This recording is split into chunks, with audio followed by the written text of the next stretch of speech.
Welcome. Great Garvey Day. Great Garvey Day. Welcome to the We-On-Loc Nation. It's 9 o'clock in the morning,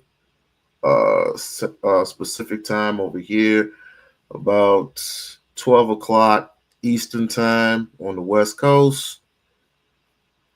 How's everyone doing? I'm trying to make this a one and done, probably about an hour or so, because I want to live on the rest of my day.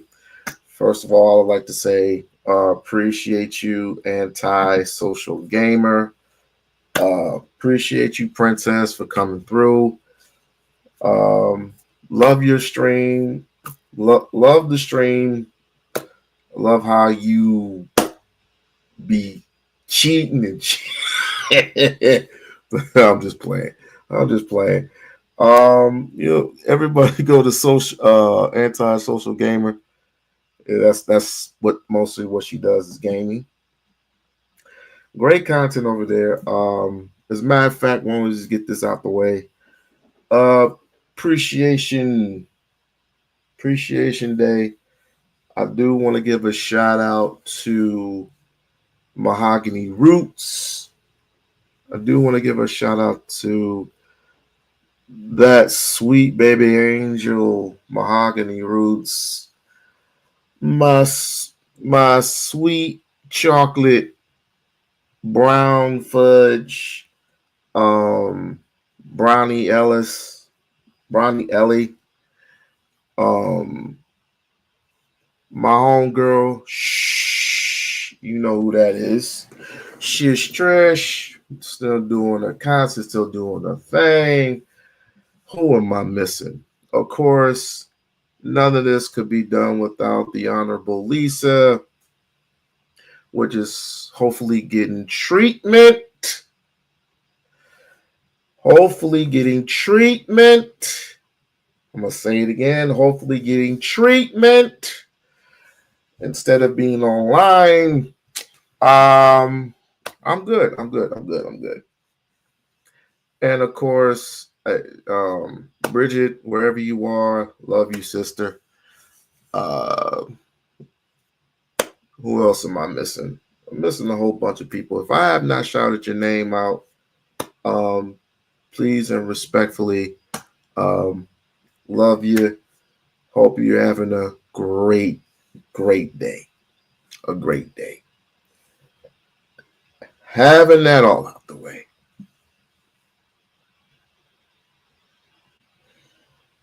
Mm-mm-mm. I guess Umar has an effect. Umar has an effect on everybody. Understandable.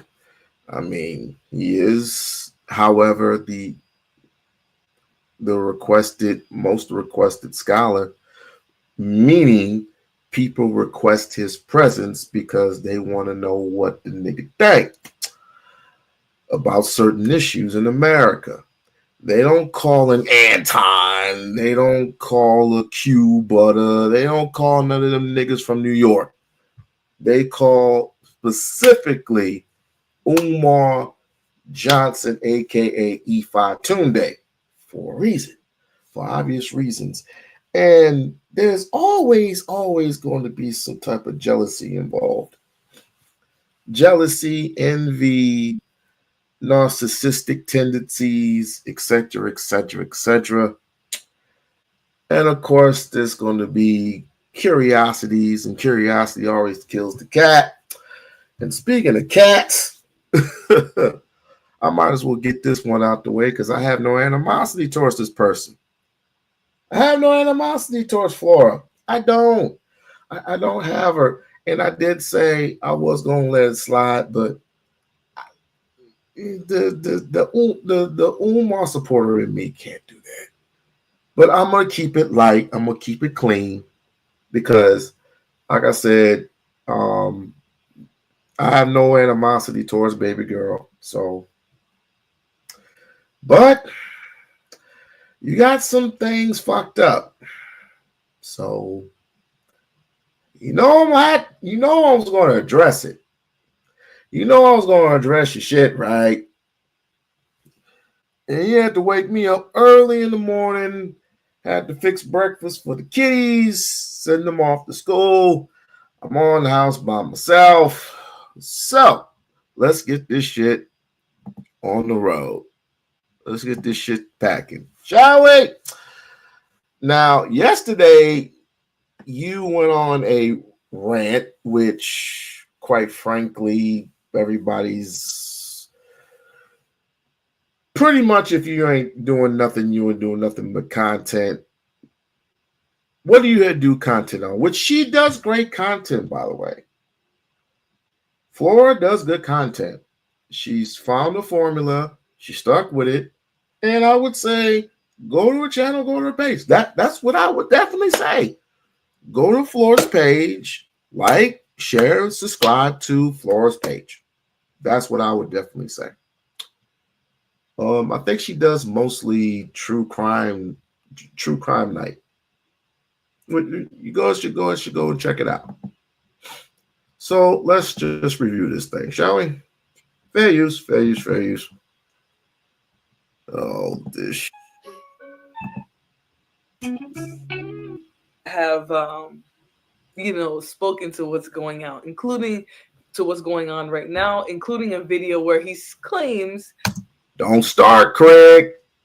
What's up, bro? That the FDMG Academy is still, in fact, coming. All right, so we're gonna watch him address this. We're gonna watch a few more videos from the recent past days, and then we're gonna go back and look at OG Dr. Umar, who actually got all the people going when he first started talking about education and Black boys being misdiagnosed with ADHD. All right, let's start with this first video, though. The FDMG Cash App is no more. The FDMG Cash App is no more. The FDMG Cash App is no more. You can no longer donate on Cash App. And we all know who we can contribute that to, and that's your boy, Craig Lennon Honor. You can no longer donate on Cash App. You can no longer donate on Cash App. PayPal.me/FDMG Academy or check or money order. Check or money order. Check or money order. P.O. Box 9634 Wilmington, Delaware. Please spread the word. No more PayPal. No more Cash App. Excuse me. No more Cash. Are you kidding me? He has everything to do with everything. Him and the AFWs calling up to universities, having them cancel his lectures, calling up to the PayPal, calling up to, what was it, the GoFundMe. He had everything to do with it. Chat. All the fake Cash Apps are still up. They shut us down, but they left the fake Cash Apps on Cash App. Somebody help me understand how you shut down the Frederick Douglass Marcus Garvey Academy Cash App on Frederick Douglass's birthday. You shut down the Frederick Douglass Marcus. And besides all the triple alliteration that he's doing, right? He always turns everything into some level of symbolism, right? They did this on Marcus Garvey's birthday. They chose Marcus Garvey's birthday to attack our FDMG Academy. Proof? Oh, okay. Well, if I dig up all the videos on how he himself, only he himself mentions Cash Apps, Super Chats, and all this other shit, and then I actually go to the actual source and I pull up anything that has anything to do with Leonard, you know damn well he's gonna go anonymous. You know goddamn well he ain't gonna say his name. If I'm gangster like that, I ain't gonna say. Why the fuck would I say my name? Think, logical. Think, Craig. Think. Canada, the 51st state, says my check in the mail. Are you donating to Dr. Umar? And if you guys are donating to Dr. Umar, feel free. Let me know. Let me know you guys still believe in him, right? You're still holding out hope for his dream of building a school where black kids are going to be able to wear their dreadlocks to school every day, to come in with cocoa butter in their backpacks, right?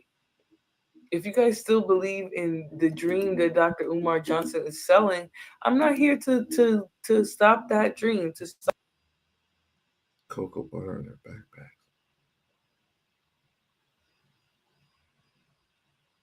Okay. stop that belief. You're allowed to believe in whatever you want, right? But what we are going to talk about is how for the last 20 years he has been telling people that he was going to build a school, and it's all but come out that he's collected $2 million plus in donations and still hasn't built a school. All right. So I wonder where she got that from. Ain't that right, Craig? I wonder where she got that from. if you got a check in the mail, it is what it is. Y'all are gonna continue to get your pockets Oh, violated, fuck me. regardless of regardless of whether or not it's Umar or somebody else. But hey, I'm not gonna stop you, Dr. Huma, Dr. Umar. Okay, you know Let's you move heard forward. with no school, not even a community center, right? Not even an after school club. What do you think the gymnasium is for, Princess? It's been renovated for 3 years. What do you think he uses that school for anyway? It's not for you because number one, it's not televised for everyone to see. You think a person of that importance is going to release everything out into the public? Nah, nah, because of shit like this. But I understand it. I understand it. Really, that all you got to do is put together a few $1,000s for different activities and gear and equipment to do those things. Yeah. What do you think the block parties were for? Obviously, Flora didn't know about the block parties that he had. He had two, and they were beautiful. So beautiful, in fact, that they had their own venues. People came out with their own venues and sold a lot of stuff, shoes for the kids and adults, book bags, pencils, papers, purses, whatever they sold, even jewelry, necklaces. I got my personal necklace, which is around here somewhere. Oh, it's right here. I was at one of the venues and I got this necklace. Okay. I got this lovely little necklace. And I will ever be forever grateful. I even got, I almost forgot, I even got a book from one of the venues. This is from Queen of Fuller. Queen of Fuller, Scarred Woman, a guide to healing the feminist body, mind, and spirit. So, yes, you were doing some great things, but one of the things about what I want to say, I don't want to say African, I'll just say American African. One of the things about American Africans that people don't like is that people just want to be transparent all the time. Do white people be transparent with black people? I'll wait. He hasn't even opened an after school club. Okay. 20 years. So I'm not going to tell you whether or not he's fraudulent, but I am going to tell you I meant to say the IRS We-On-Loc, and you know that. But I know those of you who look to Umar like he's your father, it's hard for you guys to be um, partial about him. So the IRS is what Flora was mentioning. The IRS shut down his Cash App. Okay. If that's the case, then the IRS could should have just automatically shut him down altogether. But it took a mere 6 years to do that. No, it was even before 6 years. So it was somewhere around 2016 to 2017 when he got when his GoFundMe got suspended. Oh, right, right. So 17, 18, 19, 20, 21, 22, 23, 24, and 25. So it took 9 years for the IRS to permanently shut down his Cash App. Why didn't they just shut down everything? His Cash App, his GoFundMe, his PayPal, everything. Why didn't they do that? What would the IRS doing being involved in stuff like that? I mean, isn't Cash App like an independent source or whatever the hell? Ain't it created by some white dude that's a billionaire that owns Block or some shit, Block Inc. or some shit like that? That's independent, right? And what he's doing. So, anyways, we're gonna continue the video. I don't want to hold this up. Me just PayPal.me/FDMG Academy right now. spend more time calling him out. I think Leonard something be on his neck, on foot, all up on his throat. You know, um, but he calls them YouTubian struggle streamers. But those YouTubian struggle streamers' opinions are supposedly why he doesn't have a Cash App today. So, he's in this airport and he's talking to folks. And I'm going to show you guys another video from this same location because every time you guys hear from Umar, right, I think a lot of it has to do with money, right? Donations, donations, donations. And Leonard made a really good point yesterday in his stream, right? Leonard said he's so used to that access, right? He probably is just like many of us, right? He got the Cash App debit card. I don't want to show y'all my card so you guys can't get the numbers, but he got himself a little Cash App debit card. And so now every time somebody sends money,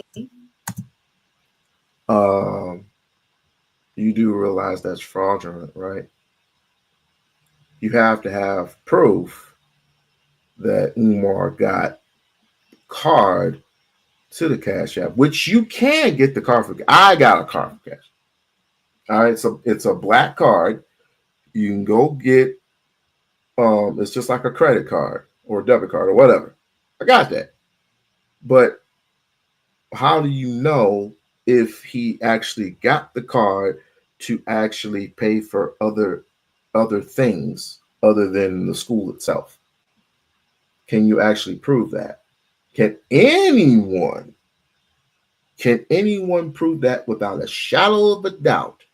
Do you have mere evidence that he has spent nothing but funds from outside sources other than the school? Can you prove that without a shadow of a doubt? If you can't prove that, that's fraudulent. And he can actually sue you for that, which doesn't really matter who it is. It could be you, it could be him, it could be anybody. If he catches that, he can sue you for slander and defamation of character.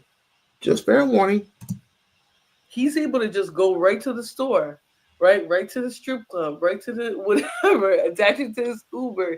He's able to go right there with that card and use it for whatever he's gonna do. So it's literally like when people send him a Cash App, they're sending him disposable income or income in general. I wouldn't say disposable because he still has bills, but they're sending him income, right? Allegedly, Umar lives in his grandma's or his mom's basement. As his grandma is probably laying down with Frederick Douglass, but you know, he's living with his mom, so it's not like he has any bills. He doesn't have custody of his children. He's on child support. Oh, hold up. How do you know he doesn't have custody of his children? What? That's the lovely thing about Lemonhead. And I wanted to, I'm willing to challenge you, Flora. Do you know who Lennon Honor is? Since we're going to talk about Umar being a quote unquote scammer, do you know who Lennon Honor is? Obviously, you don't know who he is because you haven't seen any of the videos that I have created for the past couple of weeks. And these aren't necessarily my videos. These are the old videos of the past in the Umar sector. You were never in the Umar sector. We know Lennon. You don't know shit about Lennon at all. We do. So you're just late to the party, I guess. So Craig Hayden. Right? I think that's actually where a lot of the donations really went, is to those child support liens and things that he had. And you know, you can't open a business and do other certain things that require your taxes to be clean if you owe child support. You know, so I don't know. Oh yeah, he wants money, but he's so offended, and the way he repeats himself is suspicious. I think he's trying to get people to, like, you know, buy into the message by repeating. Like if I say hit the cash app, hit the cash app, hit the cash app, right? I'm trying to get you to hit the cash app, and by saying it 3 or 4 times, I'm hoping that it's going to cause you to do it, right? Um, why is everybody on this? Why does he repeat himself? Umar's been doing that for a decades now. Why is that so important? But let me not. Whatever. If I repeat it so many times, you're gonna do it. If I say hit the super chat, hit the super chat, hit the super chat, maybe one day when I come in here, instead of it being once every 17 streams, right? Every time I come up here and put together a show, people would send super chats. That's what he's hoping to do, is to connect your mind, right? To reach your mind and your wallet by repeating something 3 times for you. Okay. Those struggle streamers used to be his supporters. They did. A lot of them did used to be his supporters. And I'll tell you what, a lot of people who supported him, who don't support him now, a lot of them do it quietly, right? They don't support him quietly because they rather not even, you know, bring any attention to it, but they're not going to support him. He has a lot of people who don't support him anymore, but don't publicly speak bad on him either, right? And that's what allows him to, you know, play this little game where he's dabbling between selling you a dream and blowing the money that you guys are sending to them. He's definitely got a mission. His mission is to collect cash apps, right? His mission is to collect cash apps. Roy says respect to the hoteps. No such thing. For a setup, for another comeback. But let me say this as we get close to opening up the doors. Let me say this as we get close to opening up the doors. You must fulfill 3 conditions if you are a loyal donor. 3 conditions if you are a loyal donor of the most honorable Frederick Douglass and the most honorable Marcus Garvey RBG International Leadership Academy. Number 1, you must donate on a regular basis. If you're not donating on a regular basis, don't call yourself a donor. Don't call yourself a donor. I got And since when can beggars be choosers? Hey, Ian, since when can beggars be choosers? If you're asking people to donate, you don't get to create a criteria for donations, right? You take what you get. You're a donor if you give $1 or if you give $2,000.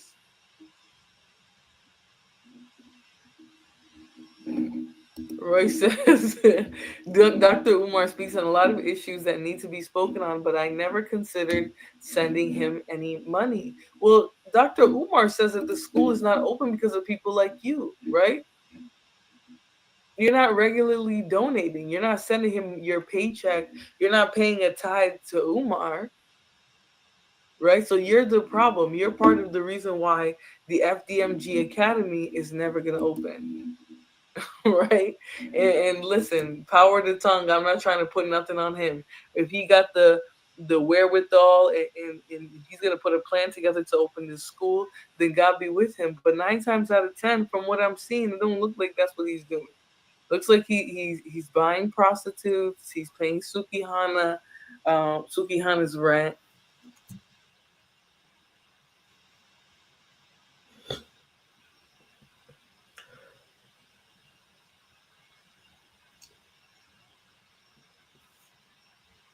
I even told Umar that this whole Sukihana thing was fam. Uh But she is from Wilmington, Delaware.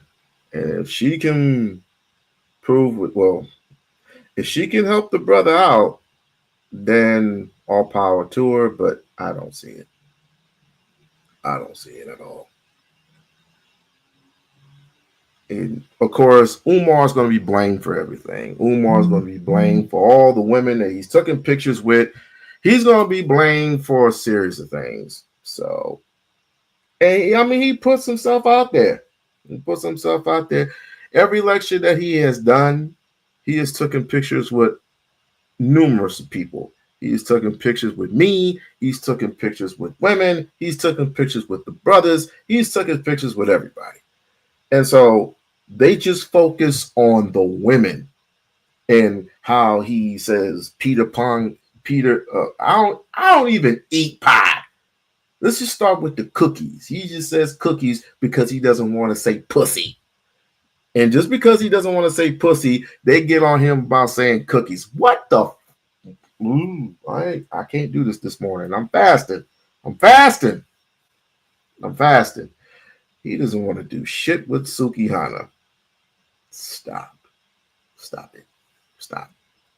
And what prostitute has he bought? Other than the one that he got tricked on, what other prostitute did he? One, we still tripping off of one damn prostitute? Really? That was what? 11 years ago? Really, Flora? One prostitute that was 10, 11 years ago. One prostitute.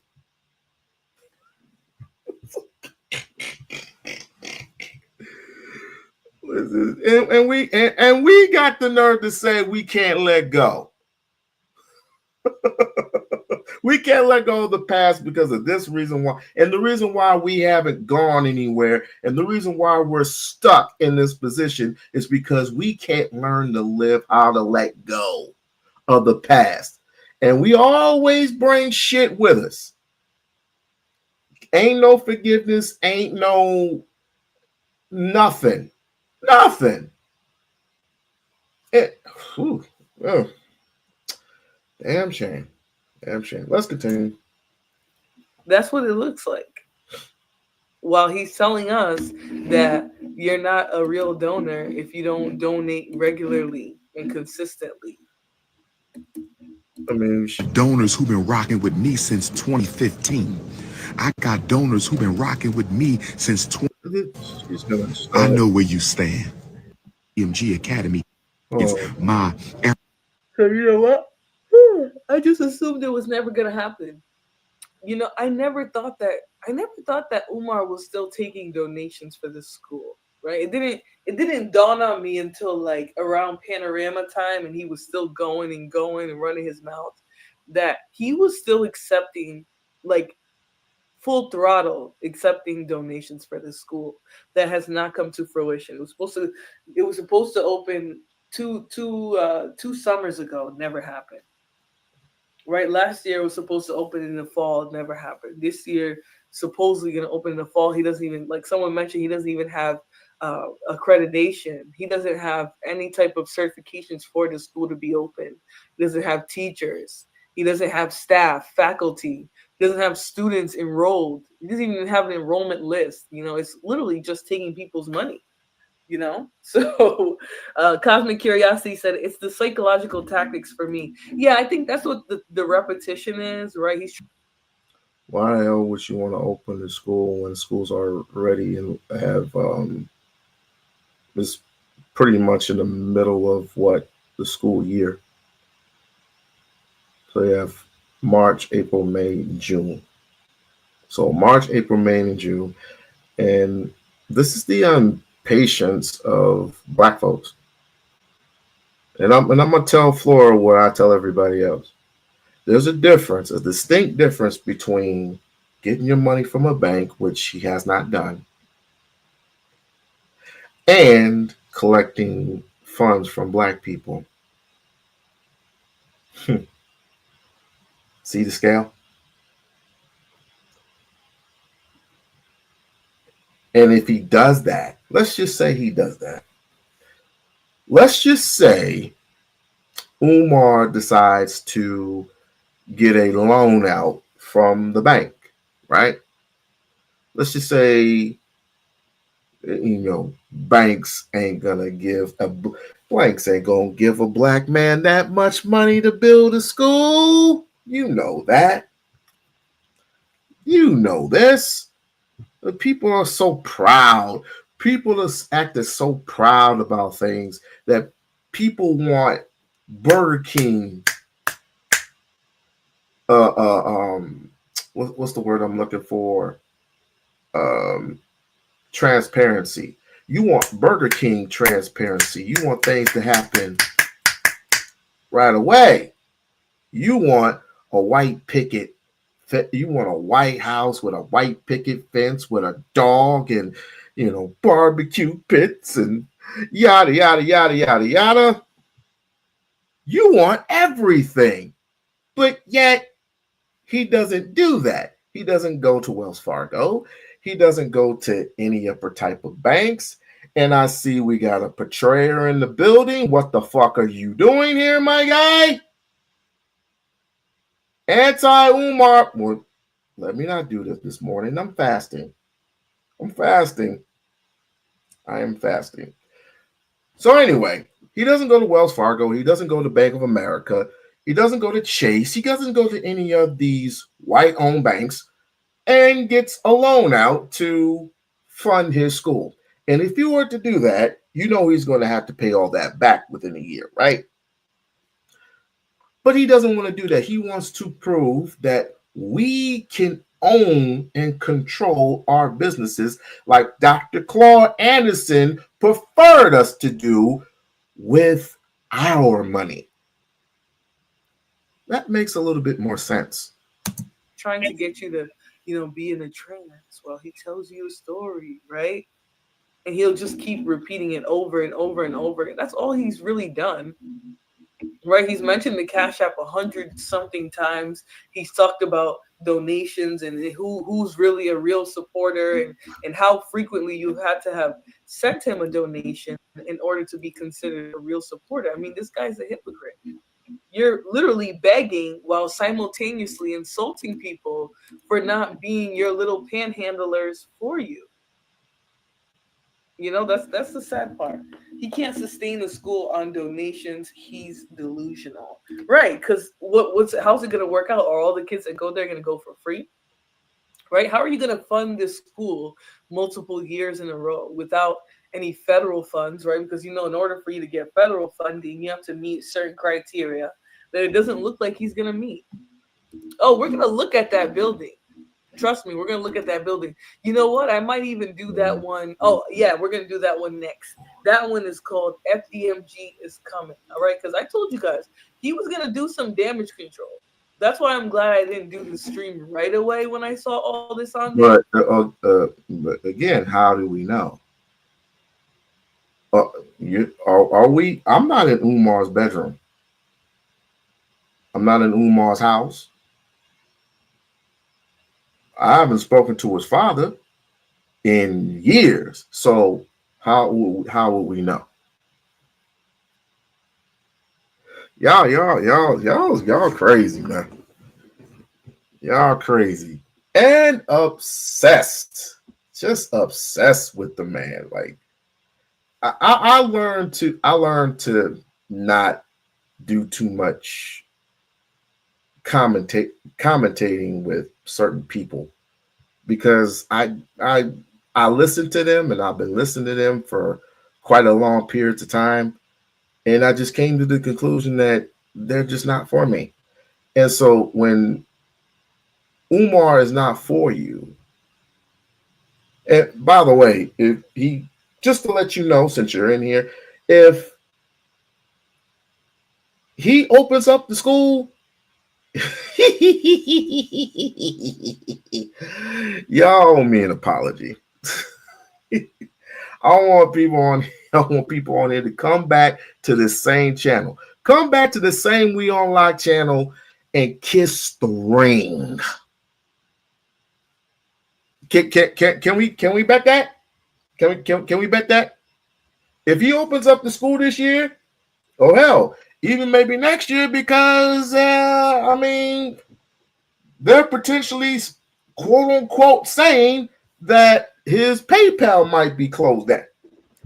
And that'd be due to Lennon Honor as well. So wait a minute, let me look closer to that. Wait. Oh shit. Girl, what are you doing here? Oh, my bad.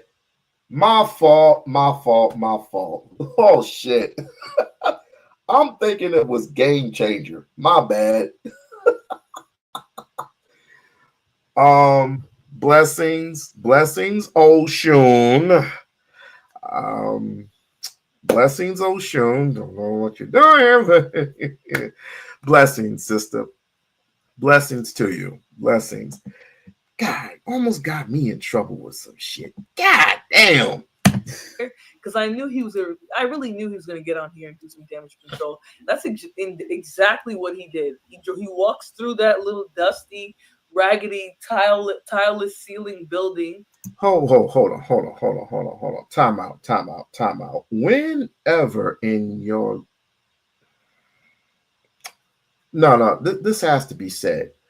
Whenever in your life, sis, have you created something for your people?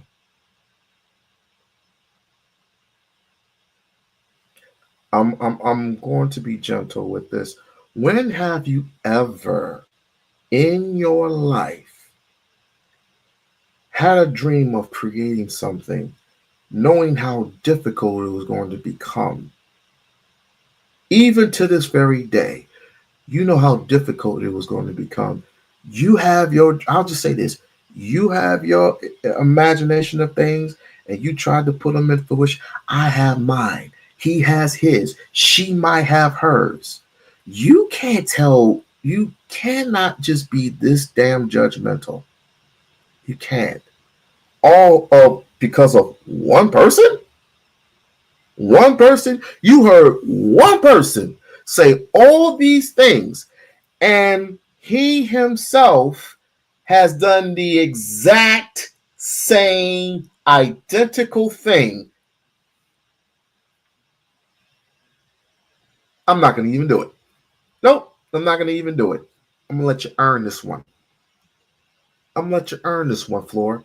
I want you to research. I want you to research Lennon Honor. Research Lennon Honor obsessed. I want you to do that. Can you do that? Since you want to look up Umar so much, let's make this an even playing field, my dear. Let's make this an even playing field. You do your content on Umar. I want you to do content on Lenonana. See if the two don't identically match. And tells people, hey, look, the school is here. Help me paint, help me pick up the floors, and all this stupid stuff, just to try and get people to still believe that it's happening, even though he bought a trash lot that he's not fixing. Talking about his name is Idantunde. It's Song Jones. He likes to call himself Ifatunde. But that's not the only ridiculous thing he said. You know, he talks all this black power stuff, but he doesn't walk it in terms of his own black family, right? He doesn't see his children. He's not building. Okay, now you're going too far. Now you're going way too far. You're going way too far with this one. I mean, he's even admitted years ago that he could have been in more in his children's lives. Can it, I don't even want to go there with you, sis. I don't even want to go there. But you kind of went way too far left with this one. You went way too far left. I mean, if you have a problem with it, we can talk about it. But I just think you just went way too far with this one. Prosperous neighborhoods and communities full of healthy black couples and families. He's not trying to use his psychological degree to provide family, marriage and family counseling to black people who very much so need it. Right? There's a lot of dysfunction in the community. He's not trying to address. Uh, you know about the teleconferences he does every Tuesday? Every Tuesday, 6 o'clock in the morning. I think 6 o'clock in the morning Eastern time. So I'm still asleep. It's 3 o'clock. He's up around 6 o'clock Eastern time.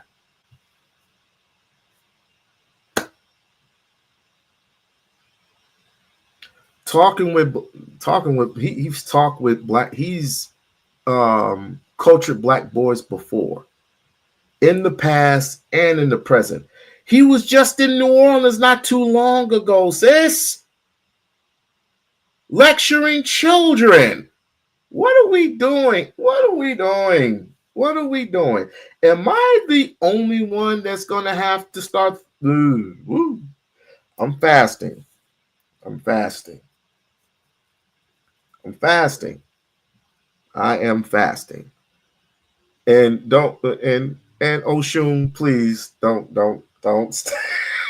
I'm begging you, sis. Don't start with Flora, please, please, pretty please. I just want to get through this live stream clean, without any disruption or any type of arguments or anything like that. But it's good to see you, though. It's good to see you. How are you doing, by the way? Any of that. All right, so let's. As a matter of fact, let me go back to Appreciation Day. I do appreciate this one right here. She has been with me also in the past. I mean, there's been some bumps in the road, but you know, all is good. All is good in the hood. Give a shout out to Oshun. Peace, sister. Peace. Let's watch the last few minutes of this video, and then we're gonna watch him do his little walk. That's why he feels like he can fearmonger. His birthday is the greatest motivation. The greatest motivation. The greatest motivation you could have given me. We're going to keep going.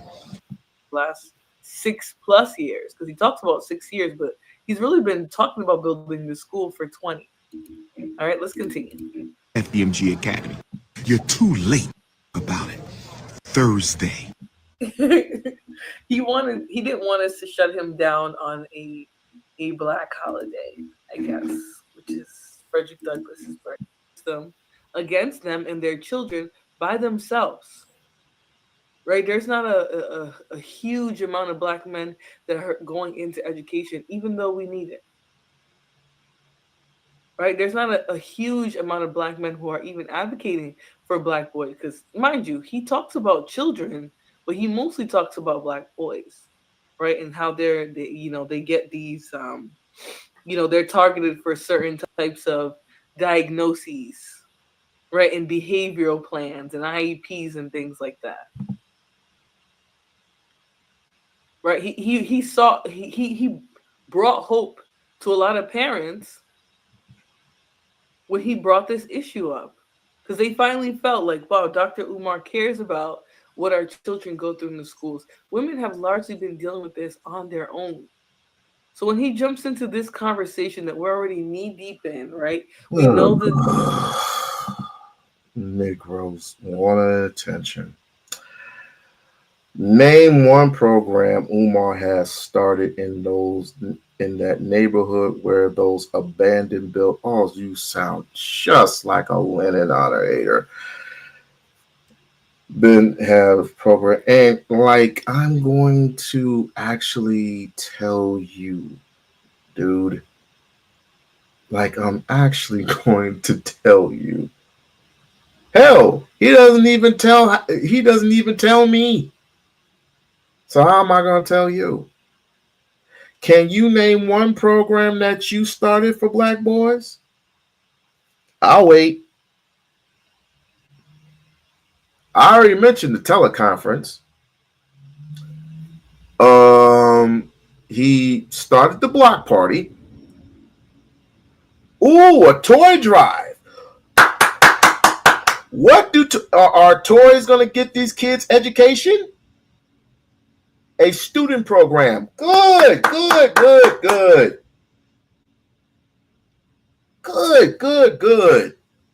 Excellent. Well, I already mentioned the teleconference.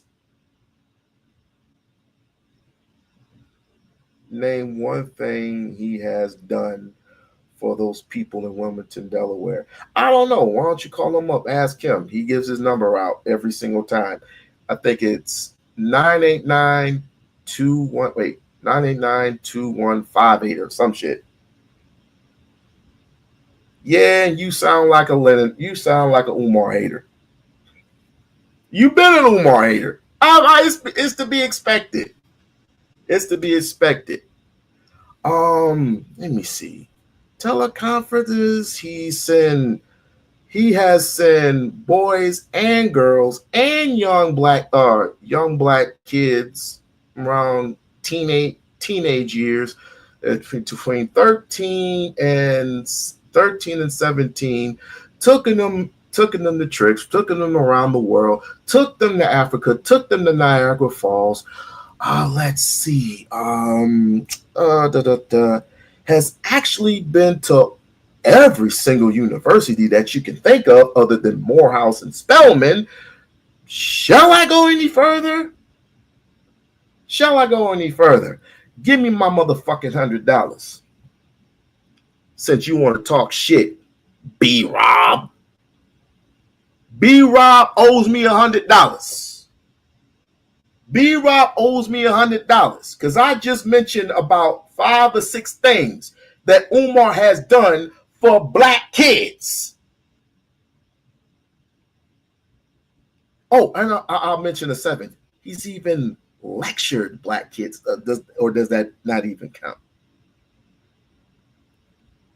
He's put a little money in the pockets of what was that one woman that owned a bookshop before in Atlanta? He's putting money in the pockets of people who actually do like help city centers and shit like that. He's helped put money in people's pockets before. You owe me $100. And if this dude don't give me $100 in the next 5 minutes, let me see. He can cash at me, which my cash app is right there, or he can put a super chat. I would rather put cash at. Cash at me, nigga. Cash at me, nigga. I don't want to hear shit else. Cash at me. Since you want to talk shit. No, I don't want to hear shit from you, my guy. You got 4 minutes. Cash at me, nigga. Cash at me, nigga. Cash at me, bitch. Cash at me. You got 3 minutes since you want to talk shit. Oh, he got me. Oh, I'm triggered. Oh, I'm triggered. Let me run this tape. You still got two. You got 3.5 minutes, nigga. The kids are acting out because they have unstable homes. They don't have two parents in a home. They don't have enough food to eat. They don't have a proper family structure. All of As a matter of fact, you the one that shut down his Cash App. You and Lennon out of both shut down his Cash App. I'm gonna blame the responsibility on you, nigga. You got 1 minute. 1 minute. 1 motherfucking minute. 1 motherfucking minute. 59, 58, 57, 56, 55, 54, 53, 52, of that is 51, disruptive to 30. children's learning. So when you're talking about women going into these education meetings by themselves and saying shame on you to the dad 9 times out of 10 isn't even helping to discipline that son. Okay, so how is he going to be involved in the child's education? 35, 34, 33, 32, 31, 30, 29, 28, 27, 26, 25, 24, 23, 22, 21. This broke ass nigga promised me $100 if I could name some things that Umar has done for his community, for black boys and black girls. It's this nigga right here. And, I'm going to attack on something else. I know people that know him better than he know me, and I know the people that know him that say he's legit. So that's $100, which 10, 9, 8, 7, 6, 5, 4, 3, 2, 1, nigga, you got to go. You got to go. You got to motherfucking go.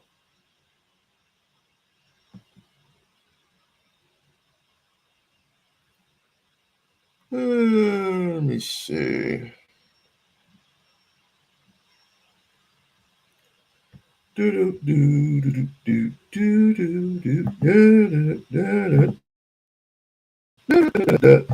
Block.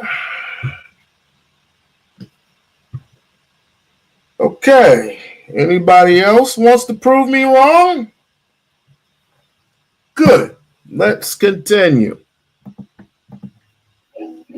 If he's not even there disciplining the child on a daily basis. All right, but let's continue. He likes to do his little rants, and this is a 40-minute video.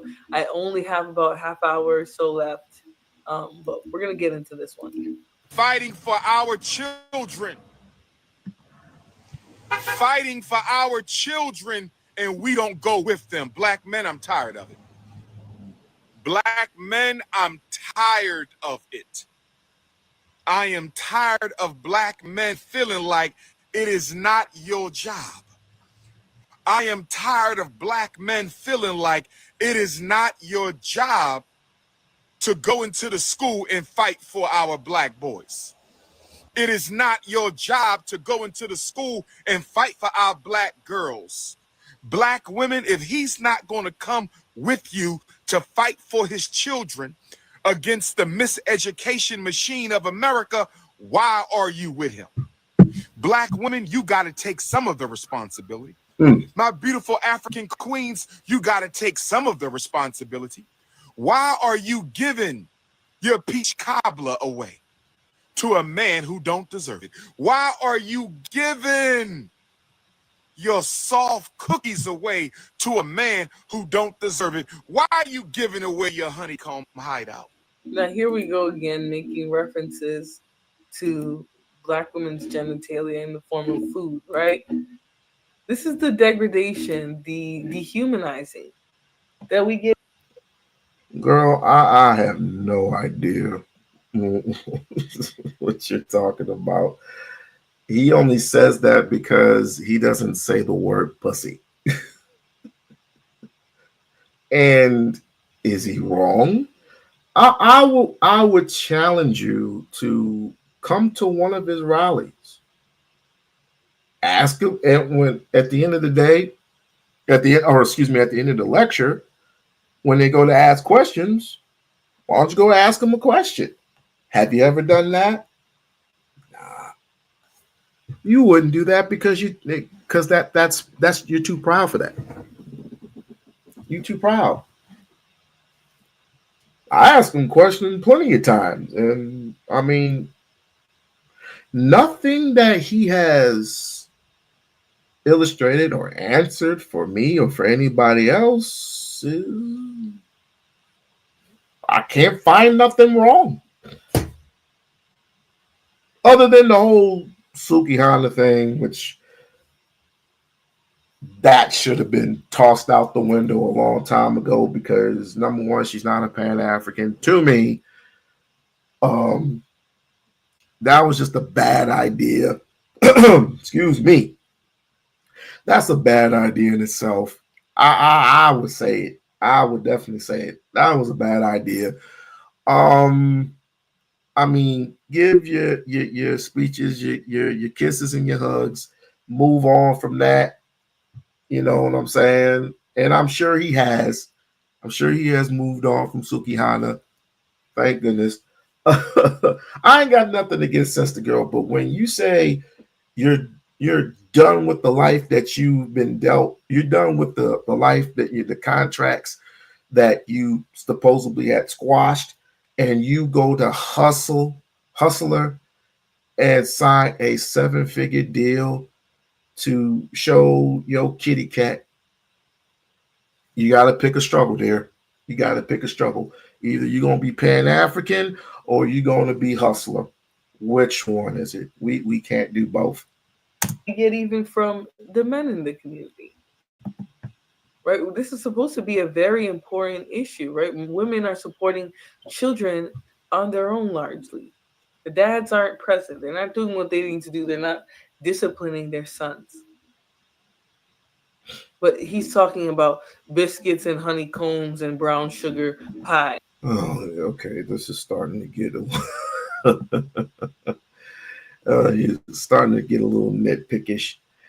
Um, how many more years? As many years as it takes. It ain't my school, it's his. And most Negroes are non-appreciative anyway. So I would say it doesn't matter because you're not appreciative. You would prefer the nigga just go to a bank and get a loan. You would just rather him go to a bank and just get a loan, which he's not going to do. How many years is Umar Johnson going to take to open up a school that boy's school?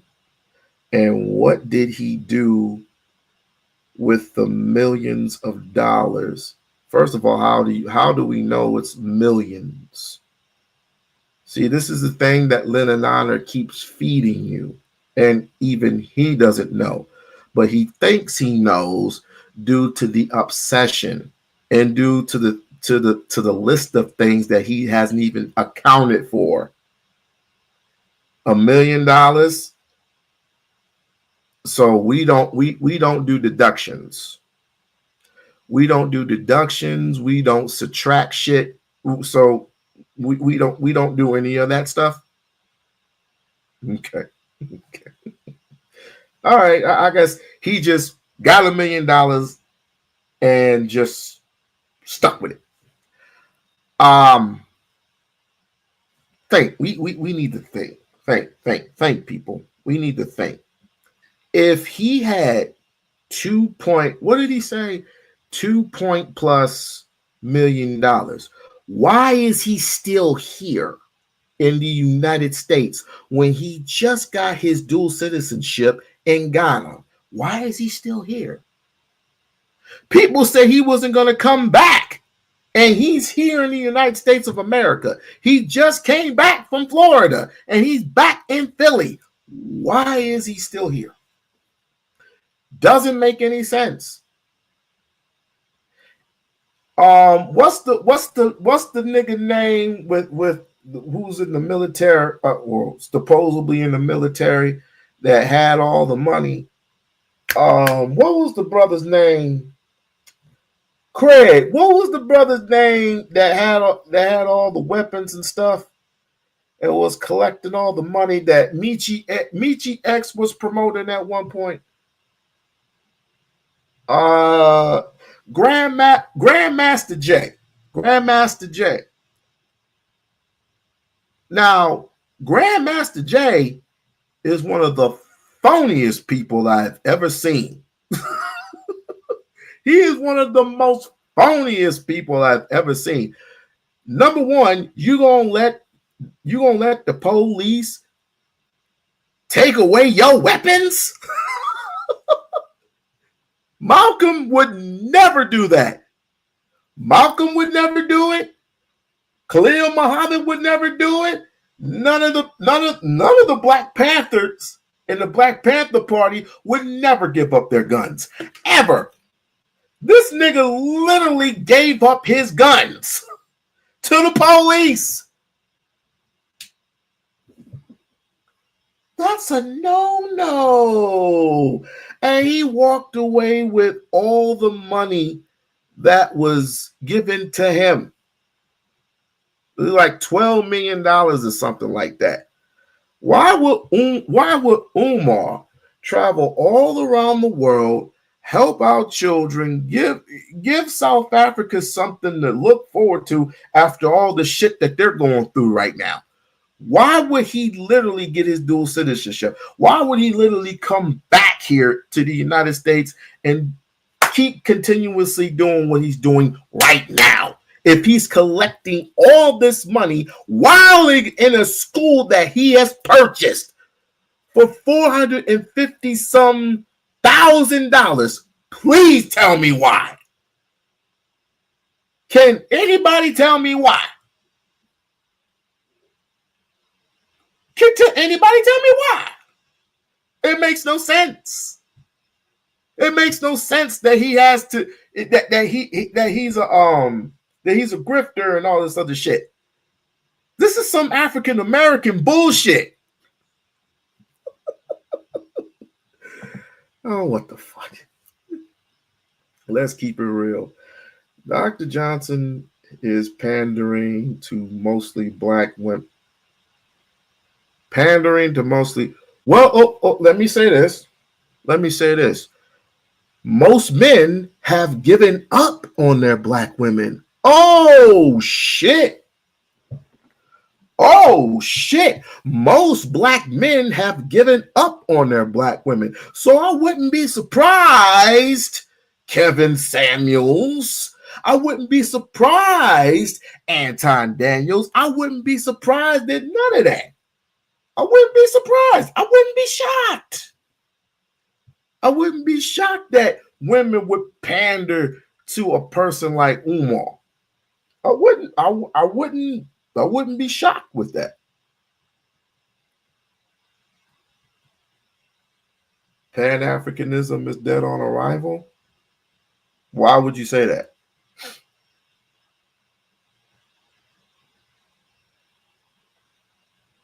Overwhelmingly, majority of black communities don't take them seriously. That's false. That's way false. If they don't take them seriously, then why are people still constantly inviting them on their shows? that doesn't make any type of sense, dude. I think you need to get that jealousy and envy out of your heart. That's what I think. that jealousy and that envy, that's not good. That's not good at all. Africans don't even practice. See, that's about. See what I mean. See what I mean. See what I mean. Brother. Pan African is just as old as African. What are you talking about? It's just as old. That's an old tradition. What are we talking about? Are we talking about FBA? We talk about ADOS. What are we talking about? That's crazy.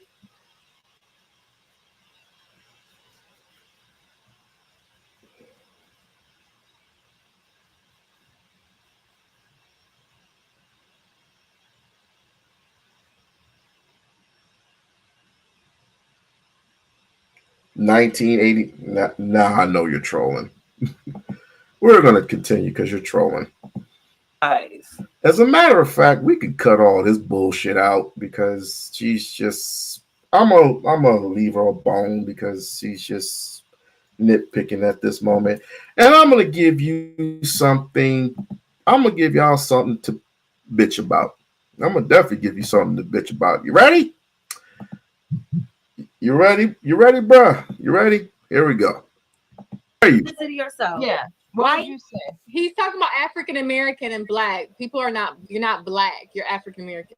Man, Well, we're not about to play I didn't say none of that. We're not about to play semantics. I'm not. So what would you? You know what this is? I don't know What would nothing. you call? I'm not. Anton is not black. He's OJ. Okay, and Queens, don't listen to him because y'all are Queens and He he's wished. terribly wrong. He wished. He's wrong. And what does that have to do with you? How about the infighting over here in America? So if there's infighting in Africa, what makes you so there's love and intimacy and happiness in America? What are you trying to say, dude? Stop trolling and act like a man for once. Be a man, bro. There's infighting over here. Some of these Negroes don't even appreciate their own mamas over here. Want to fight their own daddies. Want to fight amongst each other. And you got the nerve to say that they're doing infighting in Africa. And at least in Africa, you can buy a house for cheap. Or you can create a house for cheap. You can create institutions for cheap. And you can get along with damn near everybody in Africa. I never had a problem with not one goddamn African. Not one. But yet FBA is fighting damn near furiously to separate yourselves. You're fighting furiously to separate for who you truly are. You're not American, dude. You never were. And you never will be. So stop the cap. Let's continue. I'm not He's black. wrong, Queen. Get him. He really wants a seat at that table. Wait, I have a question. Get him, Queens. Get him. Sounds like Jay said. I'm really curious of what you would call yourself. Like, You how say do you? American? But wait, Just Sheena, to American? go back to what you were saying, it wasn't a matter of people. You're saying we have to do what we do as a community to progress, and you understand that, Sheena, we have. We haven't. We haven't. No, So no, we Sheena, haven't no, in a Sheena. oneness type of way. No, let me finish, please. Mhm. Because you can't say we haven't when we had a thriving community in Black Wall Street. Shut your ass up, Craig. You an African booty scratcher just like me. I'm just kidding. When we had thriving communities in Georgia that were flooded out, we have tried, and every time that we did try, there was a roadblock. There was something there to tear us down. This is just a fact. This is, and stating the fact does not make you a victim. Every other person that has been mistreated by another group has had some type of reform or repair. Even slave owners were given reparations when slavery was ended. There was never any reparation or reform for. To my sister Jazz, please, if you see this, go come to We-On-Loc Nation. Come to We-On-Loc Nation. Go to We-On-Loc Nation 1 on IG. Let's have a conversation, sis. You just are just giving out information to the wrong crowd. Necessarily the wrong person. Anton don't give two good goddams about black people in general. The only ones that he cares about is the ones that rock with him, because he's all about individualism. Right concept, wrong place, wrong time. And I'm surprised even Fatty, I'm surprised, I'm shocked that Fatty would be, what's the word that everybody keeps saying? Simping? I don't like using that word. That he agrees with, he's fighting for Jasmine at this point. I'm not going to use the word simp. I'm not going to use the word pattern. I'm not going to use none of that shit. I'm getting sick and tired of hearing. I don't even know what the fuck the word means. Does anybody know what simp means anymore? I don't even use that word anymore. For people in this country that have endured the most hate the longest, and we contributed the most into this country. And just because we call it out and say, hey, you all need to assess this and give these people, just like you gave it to this group of people, that group of people, you gave reform there. We are still in line looking for that reform. That doesn't mean that we're not going to do anything about ourselves. But what we need to do as Black people is get out of this individualistic mindset and just say, well, it's just me. Y'all over there, y'all doing this. No, we were able to make the strides that we were able to back when we were, because we understand. Oh, you're not going to sabotage me for what I'm doing. But this is a funny comment. The FBA family has influenced other nations all over the world to what? Mink slut?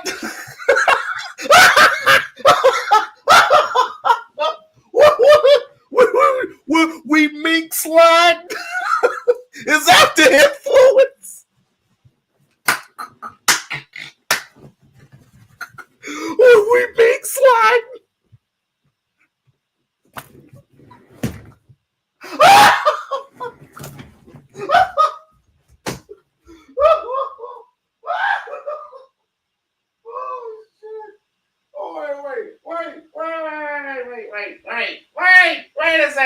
Wait a second. Oh shit. Oh, we mink sliding. Yeah, that's influenced the Black community. Buy my Mink Slide album. Let's go. The benefit of community, of us trusting each other, and that's what we need to get back to. And it's people like Anton that may infiltrate these type of movements because he wants to appease the oppressor, if you will. Now, you may hear me say oppressor and think nobody is oppressing me and this of that nature, but there is systemic oppression that is still alive and well. You can smile and laugh it off and act like it's not real because you think you sit in a particular socioeconomic class that you're exempt from the bullshit that is still embedded in our system. And why would you do that? But then again, I encourage your bravery, sister. I encourage your bravery. But when you do that, it just falls on deaf ears. It just falls on deaf ears because you're in a snake den. In a snake pit, not a snake den. You're in a snake pit where anything Anton says, people are going to take with a grain of salt, and they're just going to take it and it's going to run with it because they feel that his influences, because he has all this money, which money don't mean shit. He has all this influences over black people, but yet I don't know any millionaires who constantly just, and he calls himself a millionaire. I don't know any millionaires who will just be constantly wasting his time over the internet. I don't know any millionaires who will waste their time over the internet other than to do what? Make other millionaires rich. I don't know. I just don't know it. But I mean, this is not what I'm reviewing this for. It's because he mentioned Umar in the same sentence while he was talking to this woman. So, in our my place, society, but the black fact of the matter is, Put me in my place, black are, woman. the fact She's not of the the black matter woman. is, She's the black queen. the fact Black of the queen. matter is, black people are owed so much in this country, and they know this. They know this. This is why they've done so much to try to keep us at bay. Too much progress and too much unity is a threat to white supremacy. This is why they can't. This is why they're always in our fucking business. How dare this community thrive and build together? So what I'm saying now to Machina, I'm not in I don't give a disagreement fuck with about you. your community. You don't give a fuck about the Y'all community can't even because you save don't like yourselves yourself from yourself. Y'all can't even stop We killing know. each other. Listen, baby. said y'all.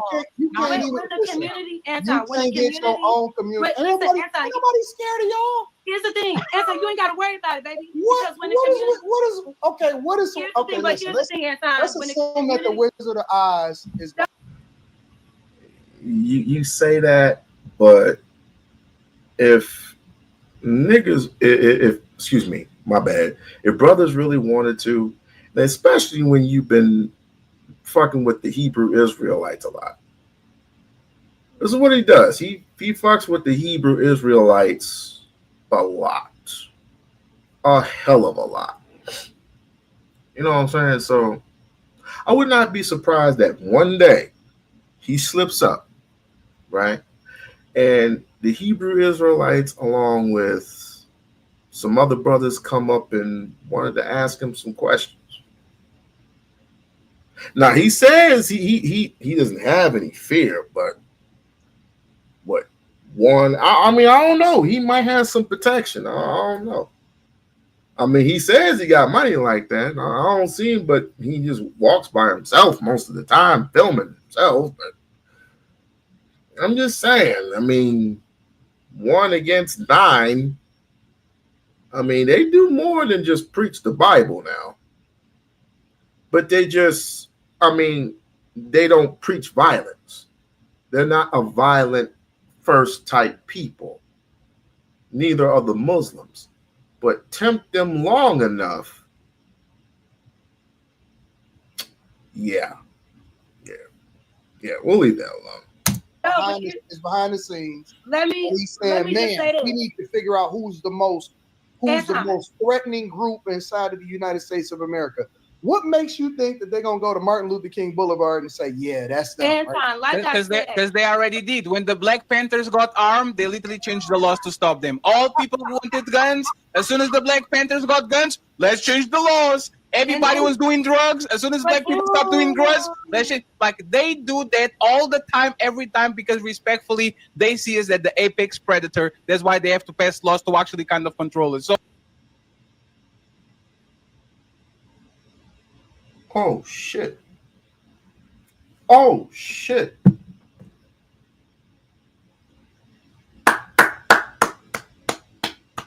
Fatty. God damn. I ought to said you a cash app for that, bro. Oh shit. He's 1000% right. So, You Anton, But here's the thing. no, Here's what I. But here's Hold what I on, want to hold say on, real hold on, quick. fam. Hold on, fam. Here's what I want to say real Wait, quick. wait, wait, Anton, wait, you wait, don't wait, need wait. to- Hold on. I know what you're going to say, Anton. Don't go there. I have a quick answer. Let me Don't do just say this and You're I'll be not done. even Anton, here in the United States. Just because I didn't go to the moon, that doesn't mean that I can explain what the moon is. Thank you. I'm not an astronaut. What does that have to Anton, do but with I what we're just- talking about?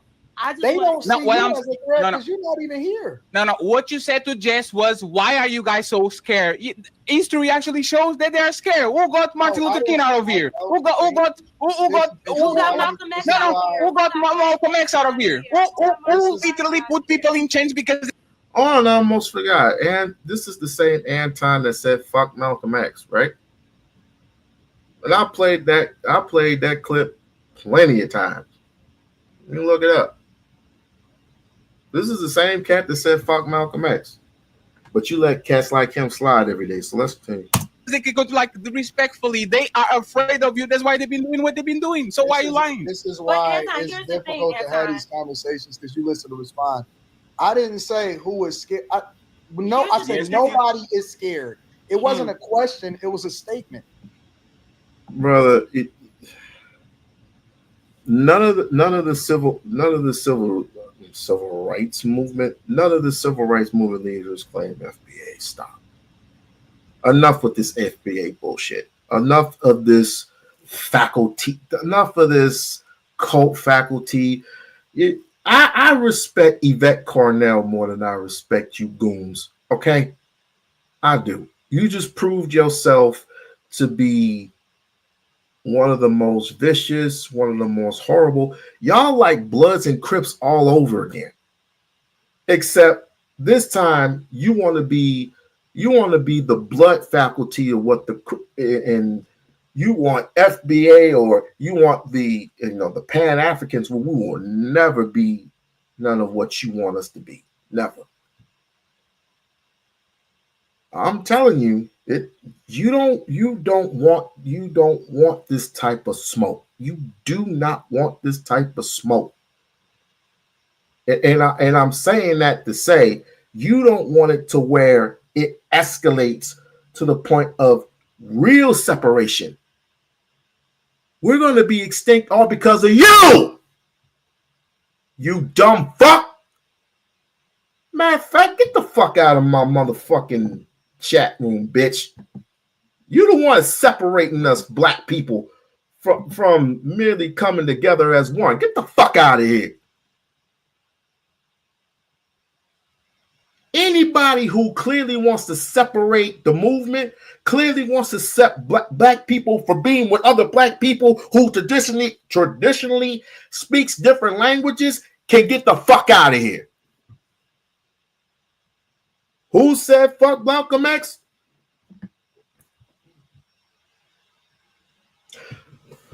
We paused this show to entertain Greg, who said fuck X. Let me go to my Facebook. And shouts out to damn. I don't want to butcher the brother's name. Hold on. I don't want to butcher the brother's name. Philosophical. Shouts out to Philosophical for giving me this.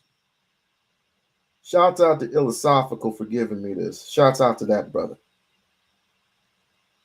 Philosophical.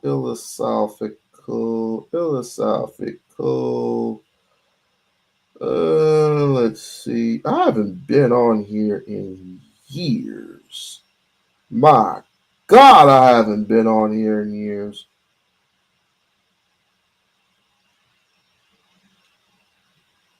I don't even know why you're even on here. Goodbye. Let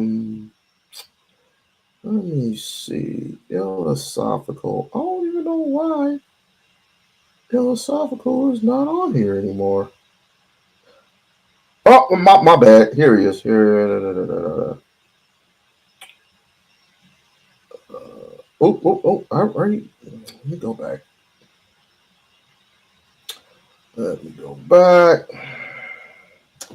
All right. Let me play this for you. My brother shit for the culture shit. I just said what I said. Fuck the culture.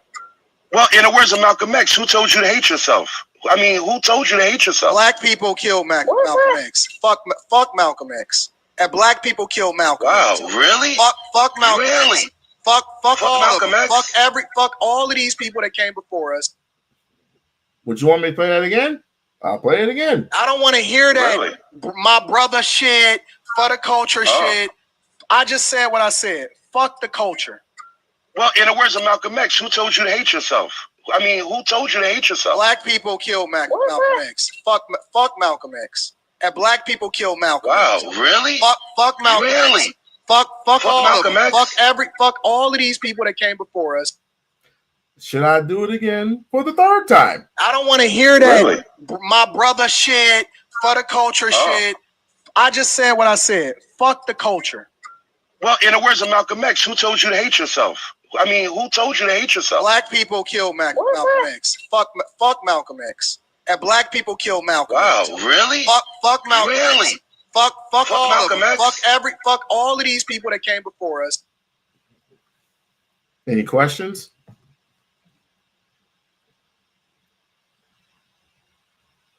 Any questions? Any questions? Any inquiries? Anything? This is the guy. This is the guy, Anton, right here. This is what he said, verbatim. That came out of his mouth. And y'all get mad at me? Y'all ain't shit. I said that nobody is scared of nothing that y'all. But they are. That's why there's Karens. They called the 911 and says there's a black person on Central Park right now. They're scared of you. But wait a minute, Patty. I just want to say this one thing because Anton, we know that you don't believe in the people. So when the movement starts, you'll be okay. You'll be outside. Okay, so when is the movement starting? You will be. Let me know what date is it starting so I can be aware. Anton, listen. We will not come for you for any type of help. You stay over there where you went with that mindset. You will not have to worry about being in unity with the community when we really get back to coming together as a community and doing things for ourselves as a community. Don't worry. Are y'all gonna stop working? Okay, wait. Let me ask. So let me ask you a question. No. I feel you. And I volunteer myself as tribute to opt out of the movement. So you hear. And we thank you. And we thank Taylor you. Queen. Taylor Queen. And we thank you. So here's my question. So here's my question. You are a danger to the movement. So we don't need you there. I surrendered. Movement danger, me. Yes, as you should.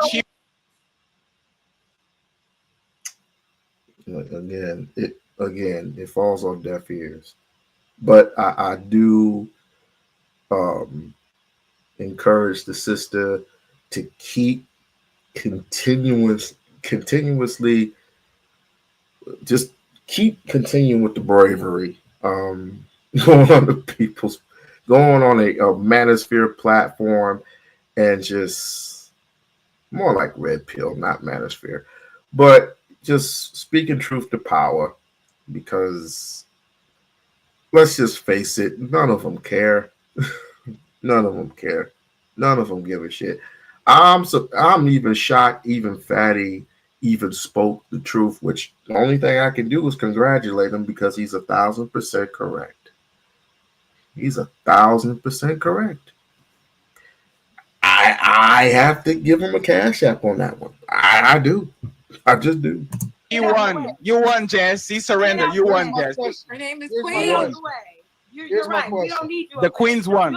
You'll be the type of person that'll allow one. Can I ask a question? You'll be the type of person that'll allow Op to pay you to infiltrate a black movement just to be accepted. Right? That's the type of person you want. Okay. So we know. And I'm still gonna stay working.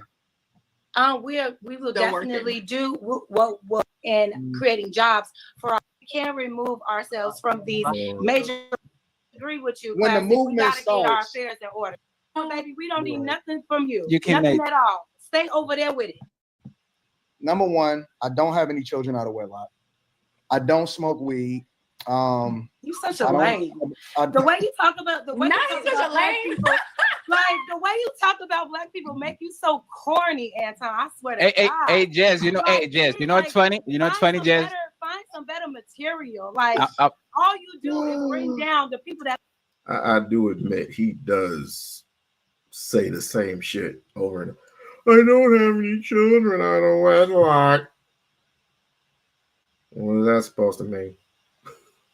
So people who have children out of wedlock, that they're automatically bad people? I don't get it. I've been married to my baby mama since high school for 22 years. Good for you. Did you tell the people how you got your queen though? How did you get your queen? What was the word that were being said? How you got your queen? I'll wait for that one. You know what? We won't even go there. What else does he say? That look just like you. Sit up here with that big old bell pepper nose, that black ass skin, with a black ass wife who's beautiful, by the way, and ain't got shit nice to say about. Oh, you can't say my wife is black nice ass and then call her beautiful at the same time. She's a queen too, Anton. Stop it. She's a queen too. She said She's I got a queen too. Stop it. She said I got a black ass wife. You're been in this. She's Like, Rita's the queen. Like, please, my guy, don't worry about it. How she gonna say? People No, she know said. I She got said. an insult. Pronounce. Now we get more oxygen. Yeah, that's why we got this. That's how y'all run faster. Apples my mind because it's like, damn, the self-hate is deeply rooted like you. No. When is the meet? Is the first meeting at the FD BMG Academy? Don't worry about See what I mean? it. Don't worry about the meetings. Hey, let me just simp real quick for my black queen, okay?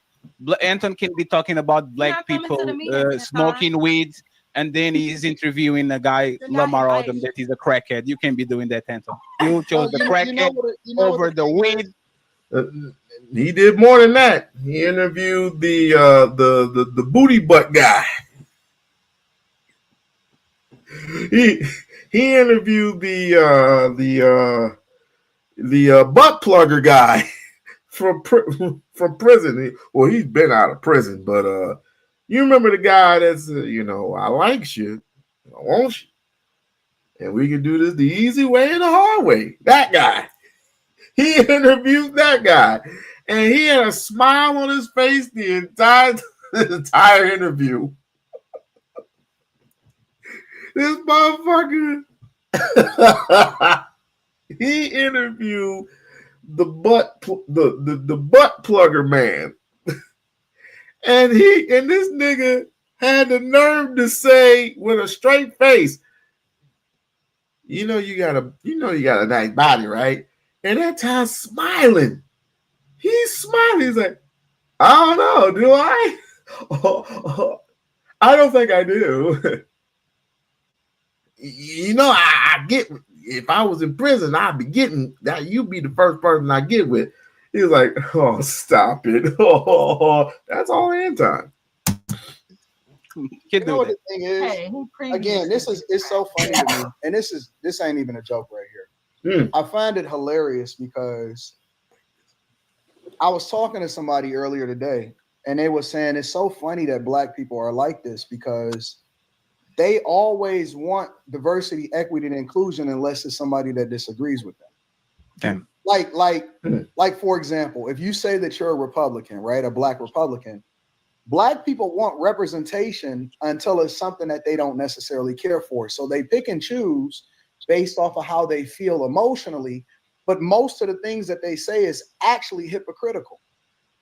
You can't have power in something, but then at the same time only roll with people when you agree with them. But yes, you can, because there's literally whatever. Think about it for a second. Think about it for a second. Yes. You want representation. You stand for diversity, equity, and inclusion, but you disassociate yourself and you go against the very people that then represent that other faction of people that you say that you align with, but then you call them names and say that they're not invited to the party because they don't think like you. Because there's you're not invited to the party because you don't think about that shit for a second. No, Anton, but you're right. They are. Listen, this is why I don't give a fuck because. Well, number one, the reason why they disassociate yourself with you is because you don't respect yourself, along with you don't respect black women as a whole, and you're married to one, which that doesn't really mean shit because you don't claim your Africanity. There it is. You don't claim your Africanity. You don't claim nothing. You claim that you help the black community, but it's all in because you claim yourself in not the third person, but in the first person, meaning that I, singular, I do this for black people. I help the black community. I help put thousands of butts in the seats. I help create millionaires, and I'm still looking for them to this very day. Where are all these millionaires at? Where are all these millionaires at, sir? Where are all these millionaires? And if there's millionaire, and then there's millionaires, it is that why are there not institutions being built? I'm just asking questions. Just asking questions. The community is turned upside down and backwards against itself because they don't even know what they want. So the very thing that they say that they want and they advocate for is the very thing that they then disassociate themselves with because they think that they can do it on their own and they can't. Hey, Queen Jazz, I got this. Don't worry, okay? Don't worry, I got this. Black people that were a part of the civil rights movement partnered with people that didn't look like them in order to be able to get some of the things that they got today. Let me just say. Wait. They say that they hate white people. Did I not you, Jazz, but they go against every single thing and they hate white people. But then at the same time, they look to them for their paychecks. They look to their systems in order for them to be able to feed their children. That's escapism. Let me tell you how that's escapism. So a person, let me just say this, a person is forced to work. He has no choice but to work for a person that he doesn't want to work for. So he does it for a certain amount of periods of time, say 2, maybe 3 years. If he is smart enough, he will put most of that money in a savings account. When he puts most of that money in the savings account, when he's willing and able enough to find a business that he is well enough able to afford to pay for that business, pay for his own business. I mean, when he finds a venue, when he finds something that he's willing to pay for, say he's willing to get a truck, right? He's willing to wash cars for a living, or and wash cars to develop getting that money. And once he gets the money, he can buy a facility. He can develop his own car wash, or he can build up money to get possibly maybe get a small loan or something like that. Something that doesn't build interest, a high fucking interest rate, or he can just do it on his own and just buy a facility and then create clothing for black folks. Or he can do a restaurant, which Anton has, and it has failed. He can do a restaurant. He or she can do a nail shop. The fact of the matter is, people are forced to work, and all you're ever doing is you're just clickbaiting at this point. But I understand where you're coming from. People don't cling to you. People cling to Umar Ifatunde because he's giving you something to be inspired about, and that's hope. But you have to do the work. And even the Bible, in the biblical scriptures, it says faith without works is dead. They leverage that very system in order to continue to get free housing. They use that very same system in order to feed their children and all of the people that's surrounded with them. None of them most of these people that say that they pro-black have never even been out the country to go and visit the place that they say that they came from. That's a lie. Damn. Most of these motherfuckers don't even have a passport. That's a lie. Listen. Nobody fears you because all y'all do. What do you mean? mean, they definitely fear us. I'll let you cook for a long time. I'll let you cook for a long time. Nobody fears you because all y'all do is talk shit. No, y'all all don't you do is talk shit. Stop. All you do is talk shit about the all y'all, no. You're anti-black. Hold on, stop, Jazz. You. This is the reason. This is when he crashes out. He crashes out because he knows he's in the wrong. He knows he got caught. He knows he's in the wrong, and he knows he can't. I don't know. Only thing I can say is Anton's being Anton. So people love him. People love people like Angry Man and shit like that. The old heads would sooner or later, all of this right here is going to be taken away or die down. None of this is going to matter because when you have somebody like Donald Trump do what he just did and take away, I don't know, a third of the jobs in the White House just to let Elon Musk through because he had to save money for the economy, which is bullshit. That's a problem. When you sign 29 or 29 plus, let's just say 29 plus, let's say 30 consecutive orders in the same day. The same day that he said he was going to do it. And none of those executive orders include you. That's a problem. When you have white folks crashing out on Kendrick Lamar's halftime show, saying that it was the biggest failure in history, that's a problem. But yet Umar says something. He's a grifter. He's this. He's that. He don't know what he's talking about. How dare he say this? He got 2 baby mamas. Wait a minute.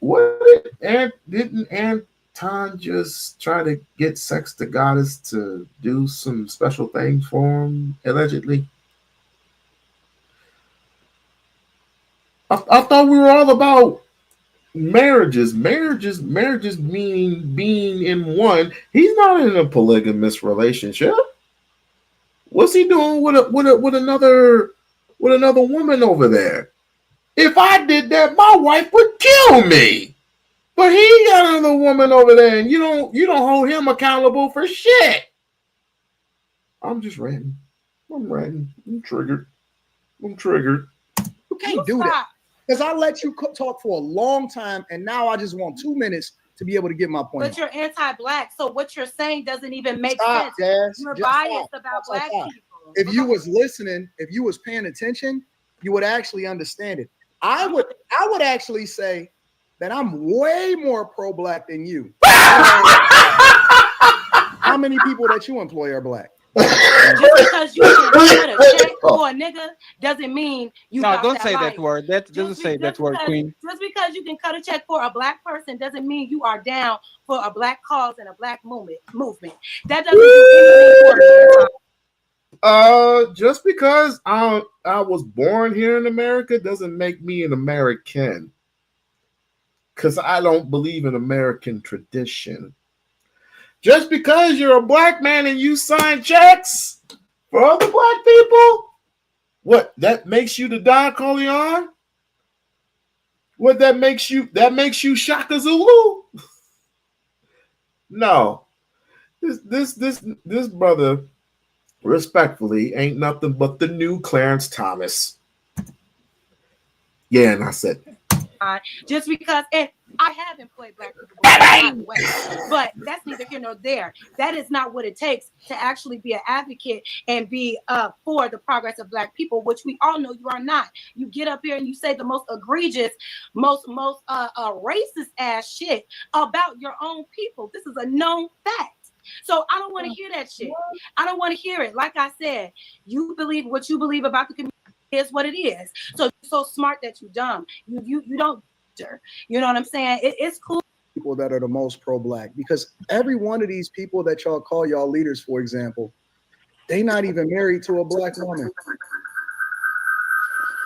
What is that? They not even married to a black woman. They don't employ black people. They don't put money inside of their communities that are primarily black. They move outside of their communities and then they go and spend money elsewhere.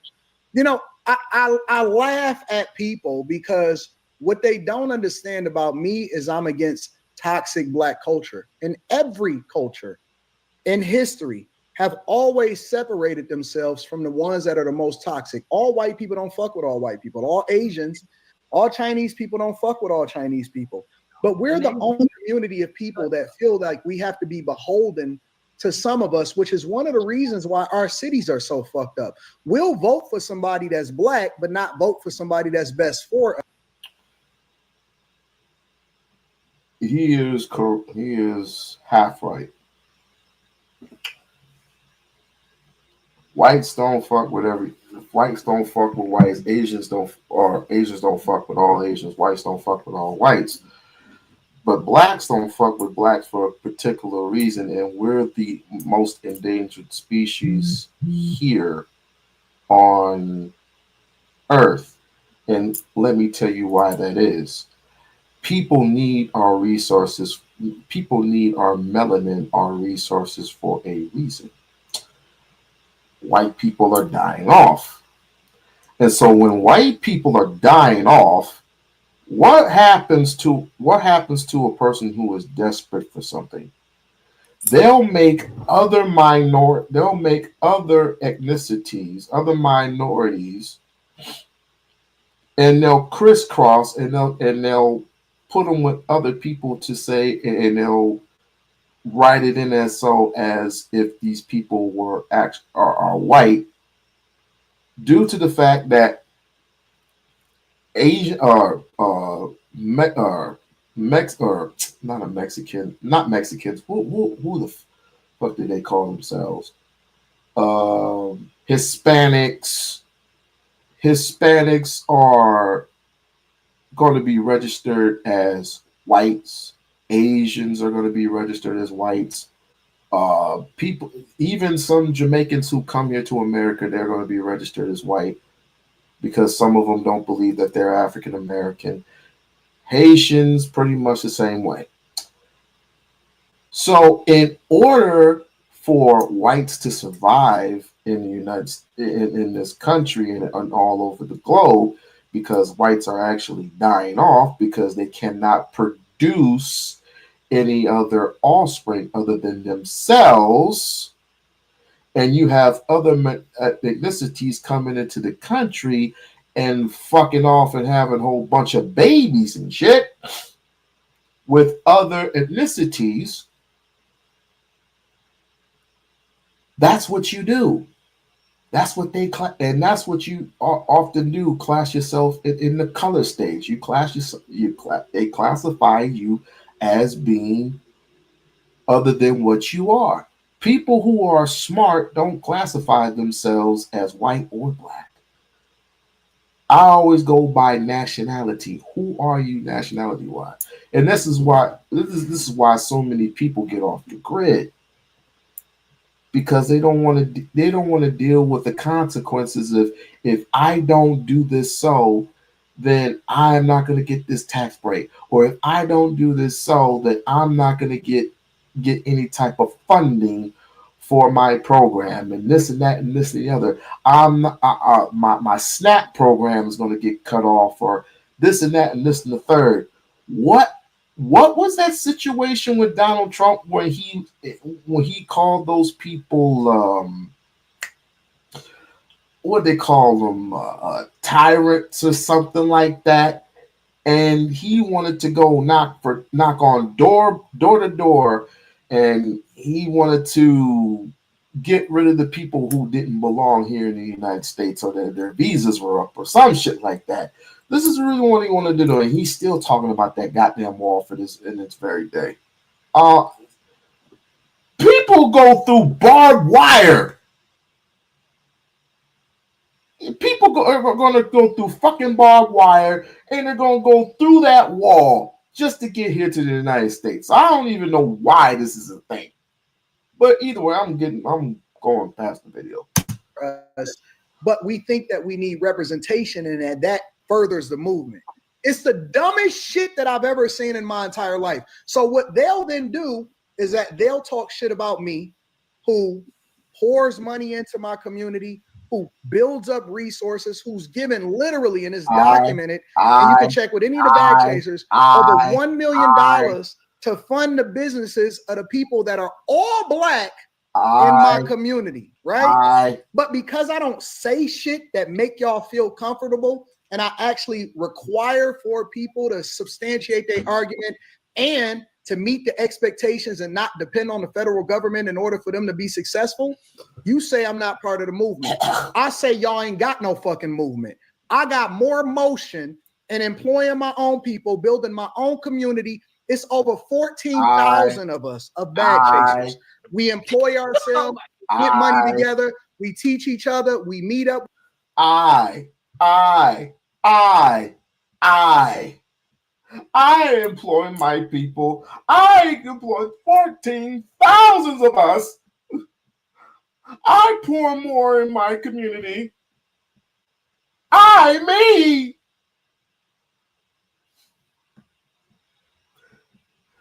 Okay. With each other, we actually give each other tips. We actually fund each other's businesses, and we do productive shit. I got more black people married to black. Well, what productive shit do you do, Anton, besides opening your mouth? Where are institutions? Where are ships? So we can do some. We can exchange some. We can do some distributing. Where are our ships? Where are airplanes?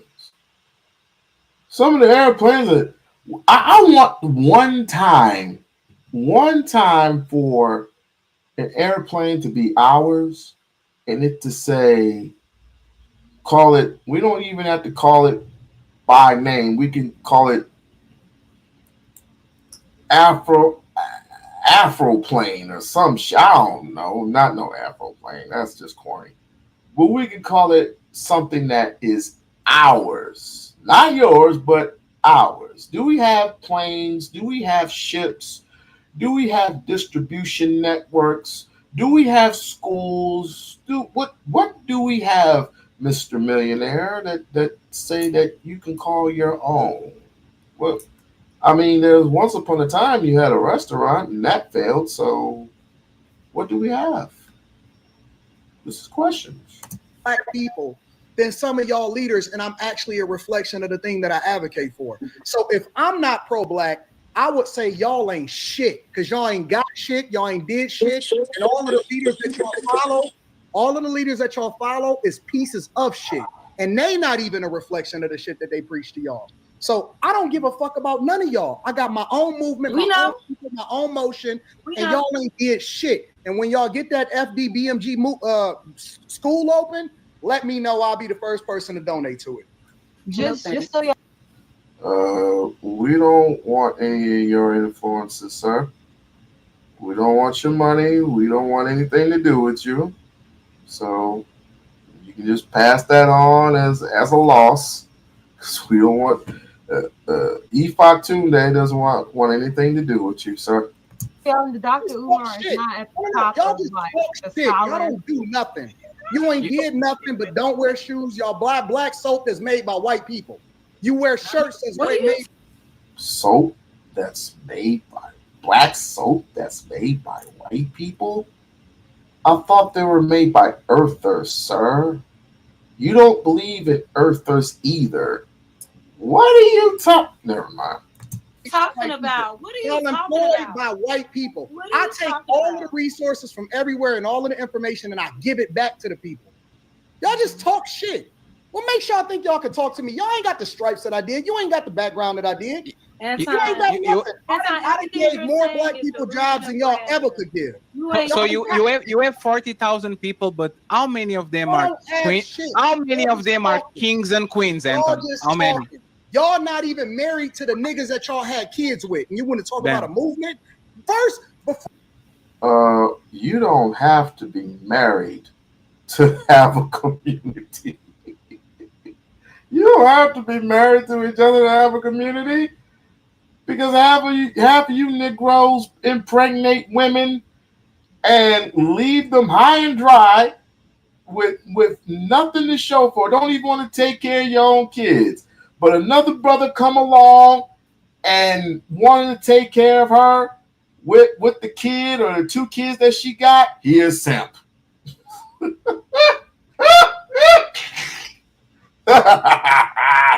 She too fat. She's too fat. She's too bald headed. She's too skinny. She's too this. She's too that. Niggas is tripping. Niggas is crashing out. He doesn't have enough money. He doesn't have enough resources. He don't even have a car. Whatever happened to fall in love with a nigga with a bus pass just because you love the nigga? Before you start to create a movement, keep your fucking family together. First, you got to be faithful and little, and then There's you the man that y'all don't even okay y'all not even fucking married. You can't even keep your own sisters in order. Y'all. That's the thing. I mentioned that already, sis. I mentioned that already. But again, all that shit falls on deaf ears. So y'all can't even keep your baby daddies in the house with y'all. How you gonna run a movement? Y'all don't know shit. You don't even know shit about leadership. What makes you think you can talk to me? Tell them why you Hey, what makes you think you can talk to me? Y'all niggas don't know how to even stay married and have a family together. You can't create a movement. You can't even survive. You can't even survive more than a month without being unemployed. Y'all ain't got shit. Tell us why you mad. No, I'm gonna tell you about yourself and why the culture is trash. You ain't talking to. You're not talking about I'm me. talking to all of y'all. You're not talking I'm about talking to all of y'all. No, y'all don't have shit. You're talking to yourself. And every time that you get. So, in other words, if we don't have shit, that means you don't have shit, right? You never thought about that, did you? Because have you ever thought about this? Each and every time you disrespect one of our sisters, you're disrespecting yourself, because you are a part of us, even though we don't even want anything to do with you. You're a part of us, because guess what? If shit went down today, if they were to kick down the doors, kick down each and every single one of our doors, and start collecting you one by one, taking you back to the slavery days. Nigga, you've been out there in the fields with us. You would have been out there in the fields with us while they raping and killing our people, raping and killing our women and children. Hell, you might be next too, big boy, since you like to smile at people who rape people in prison. You would have been in the fields with us. I don't even want to hear that shit. You would have been in the fields with us. I don't want to hear none of that nonsense. Plus, for the simple fact that you got any light-skinned people up in there, they would have been up in the White House. She would have been.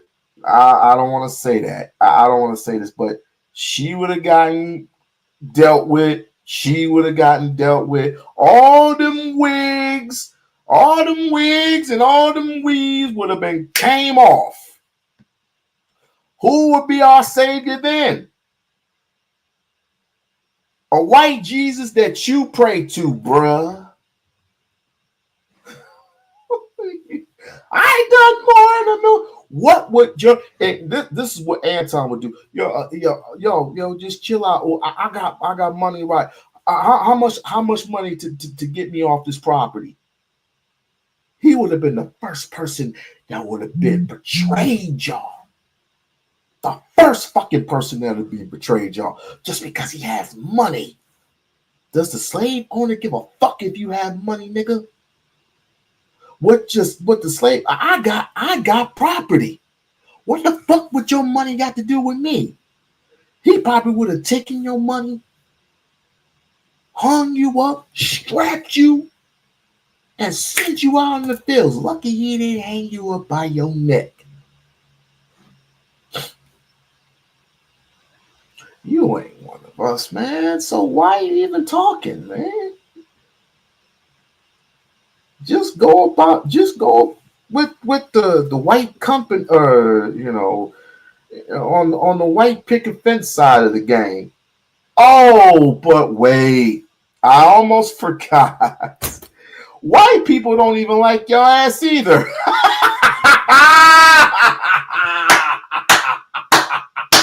I almost forgot. White people don't even like your ass either. So you can't even travel to the white side because they think you so arrogant as fuck. They don't even want to deal with your ass. You got to deal with the black people over here that, I mean, you got love and you got hate, but you mostly got hate here because you be hating on Hebrew Israelites so much. You be hating on the Muslims and you hating on the Pan-African movement. I'm like, Jesus. What will he not say? What will he not do? Gosh. I mean, this is just, how long have we been running? I did say we were going to cut this on this way. So, yeah, I mean, we heard this, man. To me, let's see what we got to do. So, I just play a few minutes. And every time that you get somebody that actually is a reflection, that's a part of the movement, they not even married to y'all. What are you talking about? They don't even marry y'all. They don't fuck with y'all. What are you talking about? Damn, she said to hurt you. Damn, what makes y'all crazy. talk to me? Be quiet. Y'all not in the same. Y'all not in the same bracket as me. Ooh. And guess what? And guess what? And guess what? I never left my city. I'm a part of one of the most blackest cities. I'm a part of the blackest.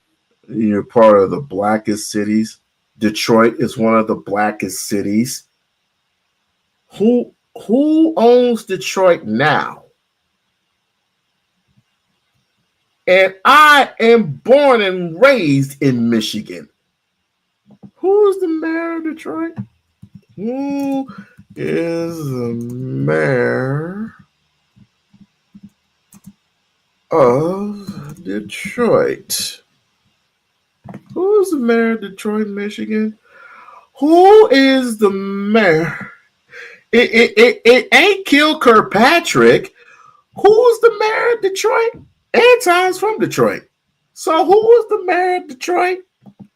Y'all remember Kill Kirkpatrick, right? The one that was embezzling money and buying hoes. Who was the mayor of Detroit? Mike Dungan. Mike Dungan. A white man.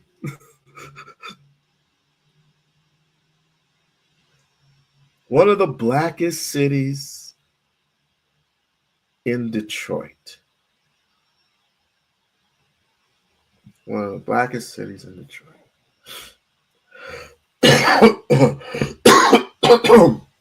Excuse me.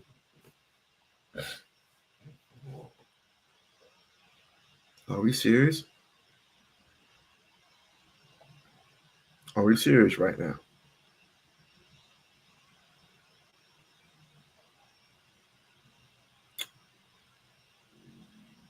My.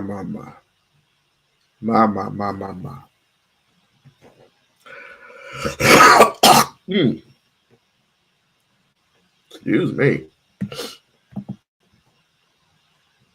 Excuse me. One of the blackest cities in Detroit.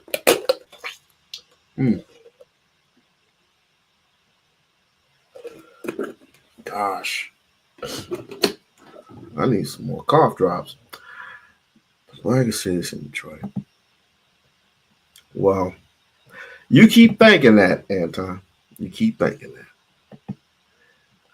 God bless you, my brother.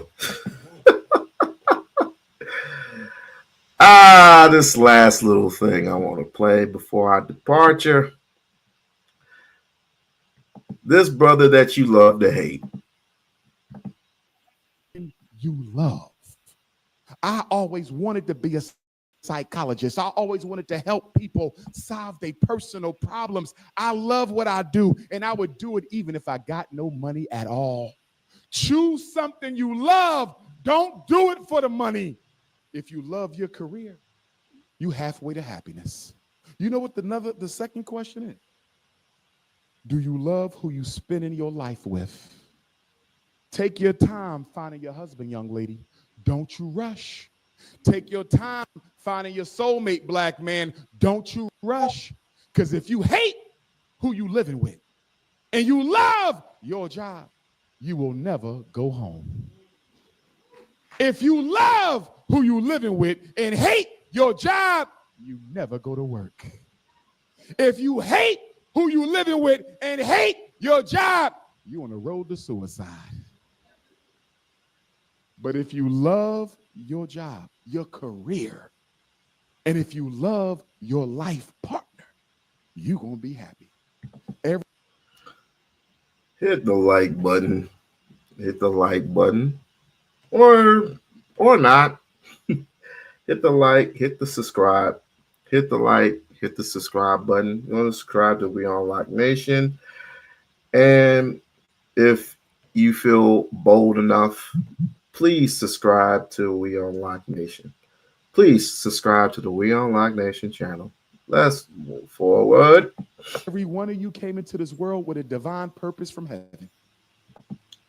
In heaven, before you came through your mother's womb, you negotiated a purpose in this life with the Almighty. And your job right now at Edward Waters University is to find your destiny and fulfill it after you leave here. You are all angels, our beautiful African angels. And I need you to stay that way until you leave this earth. Don't you let nobody turn you into a devil, because we got enough demons. We need more angels. Black power, brothers and sisters. Jacksonville, Florida. One love.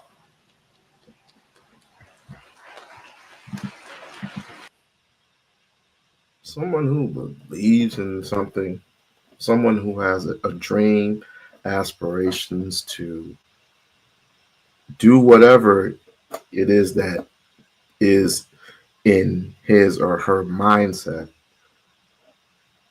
and is doing one of the things that one of our ancestors has done and has successfully done in the past, but is either going through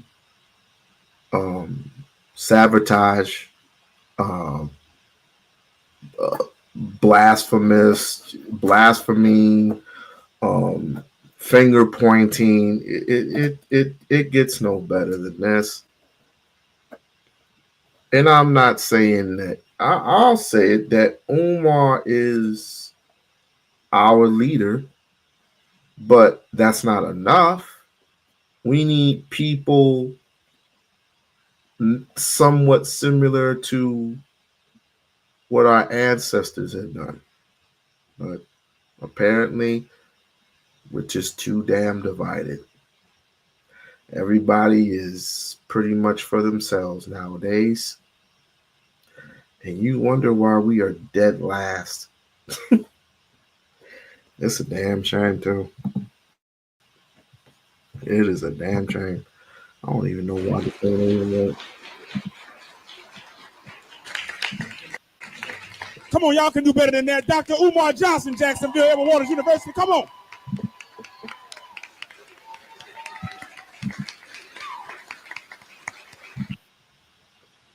Hello, my name is Victoria Keymeyer. I am a sophomore communications major and a native of Jacksonville, Florida. I wouldn't call them kids, but these are young adults. So if people obviously say that he doesn't lecture to young adults or young children, they're dead wrong. So let's continue. Question is, what do you believe is the biggest misconception about your mission, and how do you address critics who question your approach? Okay, great question. What is the biggest misconception about my mission, and how do I address critics who take issue with my approach? Before I answer that, I did want to let some of you know I do have copies of my book in the lobby if you want to get a copy of Black Parent Advocate. They're $50 for adults, $25 for college students. Everything you need to know to save your children from the school to prison pipeline. To answer your question, I am most misunderstood because of my strict line on African self-determination. I believe that whatever is to be done for African people must be done by us alone without any participation from other communities. Slavery broke our self-belief. And the only way we're going to fix it is by solving our problems alone. People take that to mean racism. People take that to mean that I hate people of another race. But when I always ask them to show proof, I have more videos on the internet than any scholar alive. I'm requested to speak over the world more than any black scholar alive. Quote me something where I said I hate somebody. Find it in my speech. Find it in my book. They cannot find it because it's not there. The truth of the matter is black people don't want to be responsible for themselves. We want to keep on depending on the government and white philanthropy to save us. Woo! We have to save ourselves. The second part of your question, how would I respond to those who take issue with my approach? I probably wouldn't, because part of being unapologetically African is speaking the truth and letting the chips fall where they may. No reformer has ever been appreciated in the time they lived. The appreciation comes after we go back to the ancestors. I would say the biggest thing people don't understand about me is I could care less about what the world says. I'm living a divine mission. I'm finishing the work that my ancestors started. And as long as my ancestors are okay with me, I could care less what any human being has to say, because as the Lord says, I am no respecter of persons. Black power. Ashe, ashe. Any more questions, family? Ashe, ashe. Good evening, Dr. Peace, Johnson. My name is Lamira King Blunt. I'm an alum of Edward Waters. I am in social justice. I actually presented at Edward Waters on Monday to try to get more Black people into this field. My question revolves around my daughter. She's in kindergarten, and for the past 2 years, she's been multiple schools, multiple teachers. My daughter's very advanced, and what we're noticing is when she gets bored in class, she just starts to do her own thing. We're kind of stretched, and we want the best for her, but finishing my master's degree, being young parents, we can't homeschool her. So what recommendations or advice do you give to young parents who are having this battle with schools to try to make sure that their children succeed? 3 points. Point number one, make sure she's in the right environment. Children cannot settle down and learn unless they feel love. And one of the biggest problems with the miseducation of Black children at all age levels is we expect our children to learn in hostile, toxic, unloving environments. Are y'all following me? Mm-hmm. If a child don't feel love, they're not going to try. So make sure she's in the right placement. That's number one. Mm-hmm. Number two, make sure she's being challenged adequately. A lot of the so-called ADHD is nothing but advanced Black children who are not being challenged up to their intellectual capacity. So make sure she's being challenged. The next thing I'm going to go to on that is you have to make sure you have a discipline program, right? There has to be consequences and rewards at home and school for good behavior and inappropriate behavior.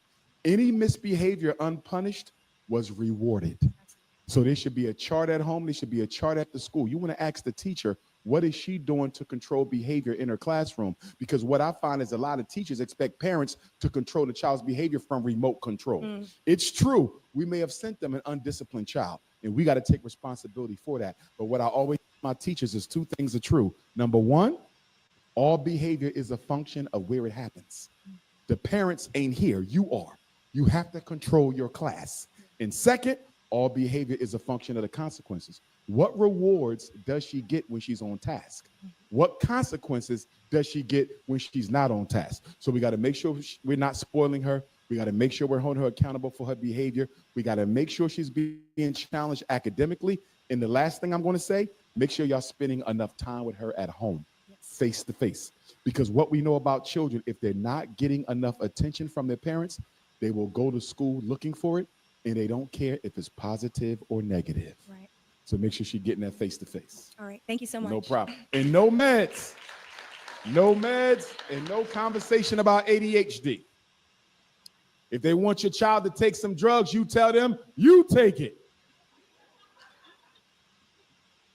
Good evening, Dr. Umar. My name is Jamia. I am a student at UWF. I am a cybersecurity master's degree pursuer.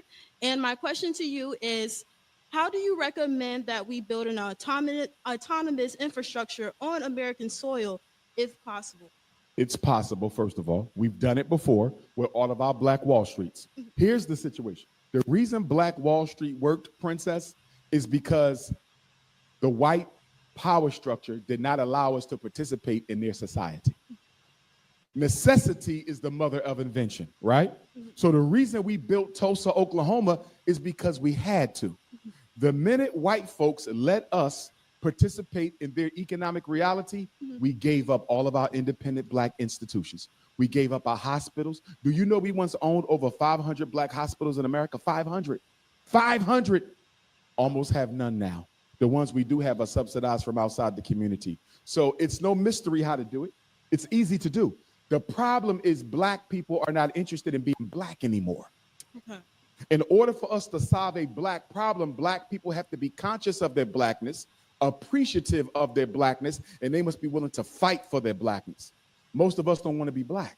That's why you got people running around talking about, I'm a Native American, I'm an alien, you know, I was already here, right? Now, don't get me wrong, there was Africans already in America before Columbus. Columbus even met them, he talked about them, right? But they came from Africa. So when you hear a Negro who looks just like an African say they not African, you know you're dealing with a fool, right? The first ancestor in China is an African, confirmed. Chinese will tell you. The first ancestor in Asia is an African, East India, they'll tell you. The first one in Mexico, they'll tell you. Every people in the world knows that their first ancestor was an African, except the people who look most like the Africans. You were Cherokee, but the Cherokees owned slaves. Not only did the Cherokees own slaves, the Cherokee wrote you out of their constitution. Yes, the Creek Indians wrote us out of their constitution. Half of these Native American groups that Black people claiming to be a part of don't even accept you. I'm not saying you ain't got some of their blood in your body. I have some Native American in my body, but I'm an African. Have you ever seen a white person find a Black person in a family tree and start calling themselves African? The only people who will give up all their Blackness to be something else is the Negro, because we hate ourselves. You're not half Black and half white, you're half crazy is what you are. Stop running away from who you are. The thing is, we have to find the Black people who are serious about being free and organize with them. We're not going to save everybody, right? You take this audience right here. 1/3 of us are going to be sellouts. That's just how it's going to be. We're going to run with the white man. We're going to love the white man. We're going to bunny hop, all that. That's a third, right? You got another third. We're going to be the freedom fighters. And then you got all the fence walkers in the middle, and we got to convince them to come over to our side. The worst thing we can do is try to take everybody. Find the people who want to be free and move like that. Thank you, Dr. Umar. Black power, Princess.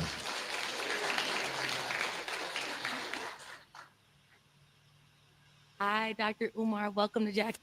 Thank you. My name is Brittany. This is my daughter, Love. Hey, Love. I'm a licensed clinical mental health counselor and a clinical researcher. Powerful. I deal with a lot of adolescents and children, I'd say ages 6 to 18.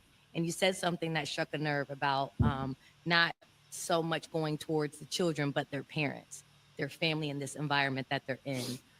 What suggestions do you have when dealing with young Black children and how to interact and almost provide psychoeducation to their parents around these mental health disorders? The reason why it's so difficult for us to get Black people to organize and pay attention is we don't have anything to offer them. It's easy for European Jews to organize European Jews. They have resources. It's easy for Asians to organize Asians. They have resources. It's easy for Anglo-Saxons to organize Anglo-Saxons. They have resources. The reason we can't get the attention of our young people, the reason we can't get the attention of our adult people, what do we have to offer them? The Black community is the only community in America that can hire their own people, can educate their own children, can't save their own dying. We have no resources that we can systemically offer each other that doesn't involve white participation or subsidy. And because of that, Black people are not paying attention. In other words, if I paid every Black person in America $1 million to learn their history, they would never leave this church. You see that? Because I'm offering them a resource. We have to be able to give our people tangibles in order to bring them back into the community. With that being said, I'm going to say this. When it comes to mental health, we do have to be careful, though. because we understand that white America really only wants to push psychiatric medication on black mental ill people. Did y'all hear what I said? When you go to therapy, you don't want the meds. Unless you're suicidal, homicidal, or schizophrenic, you don't want the meds. The reason why a lot of us are not seeking therapy is we don't want to be medicated. In most white mental health systems, all they are offering black people is more pills. Synthesized crack, very similar to the stuff that we buy on the street. The the Drug Enforcement Agency classifies crack cocaine in the same category as Ritalin. You see? So as you do your work, sister, and the rest of you who are in the mental health field, give our people talk therapy. They don't need the pharmacotherapy.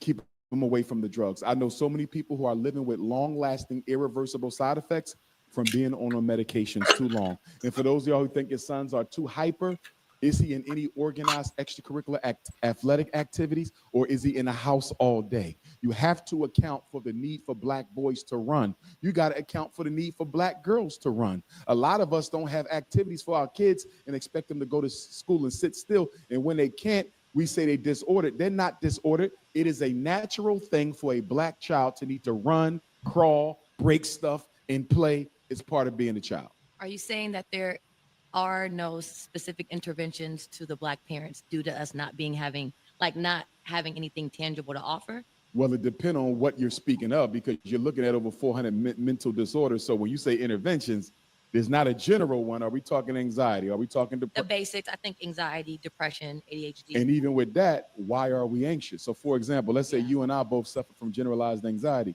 You suffer from generalized anxiety because you was in a car accident, right? And so you're dealing with that post-traumatic stress. I'm suffering from generalized anxiety because I was emotionally abused by my father, right? So your treatment plan is going to be different from mine because your anxiety came from a car accident. Mine came from parental abuse. So as you know, with mental health, everything is very individualized. We can do group stuff, but we got to be very, very particular about the issue is that we're going to address with that group. So if you have some groups you're working with in particular, shoot me a text with some and I give you some ideas. But it's hard to go holistic, you understand, because this whole room, you're going to have some alcoholism. But guess what? Everybody on alcohol for different reasons. He on alcohol because his wife left him. She on alcohol because she was emotionally abused. Somebody else on alcohol because they didn't dealt with racism so much on the job, they can't take it no more. Somebody else with alcohol because they got low self-esteem and just think they physically unattractive. So we can all have the same mental illness, but all with a different cause. And the treatment plan is based on the cause as well as the illness. But if you got some groups, let me know, because I'll send you some ideas. Gotcha. Hit the like, hit the share, hit the subscribe. Hit the like, hit the share, subscribe. Instead of going through all this, when is he going to come out with this? When is he going to come out with that? Can you debunk anything that he has said that he might be wrong about, or is he right with the things that he is critiquing? Can anybody debunk, or can anybody debate him on the things that he's saying right now? That is the question. To me, when it comes to education, when it comes to the joys, when it comes to the failures of education, is this theory being proven right? In other words, how many high schoolers graduate a year? How many college students graduate per year? Let's just say we have a good 62% of black students graduating with their degree. How many are going to be hired in the facilities that how many, when they took their curriculums, how many students who have graduated college and the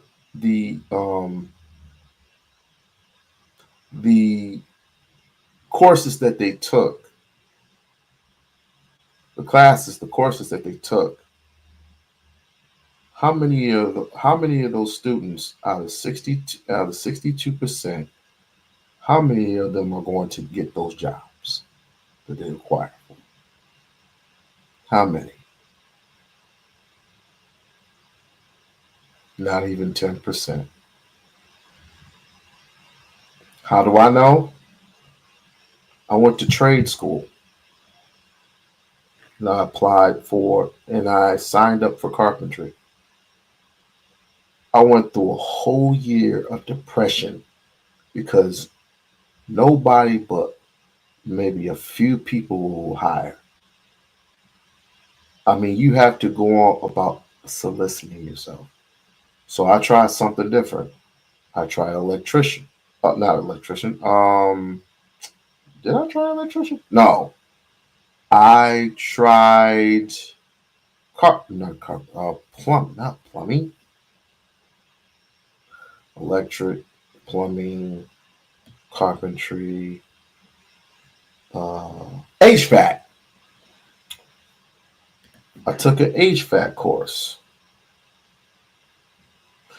They haven't even sniffed me because I don't have experience. How the hell are you going to have experience if you don't going to give me the experience? So this is what I'm saying. I and other black people, especially here, I'm gonna start here in the state of Nevada because I don't know anywhere else. It's hard as a black man to get a job here in the United States of America, unless you're working for Burger King or you're a housekeeper. It's so easy to get a housekeeping job nowadays. But as more people come into the United States of America, what are your chances then? What are your chances then? Just making a statement. Information. Thank you so much. Appreciate you, Queen.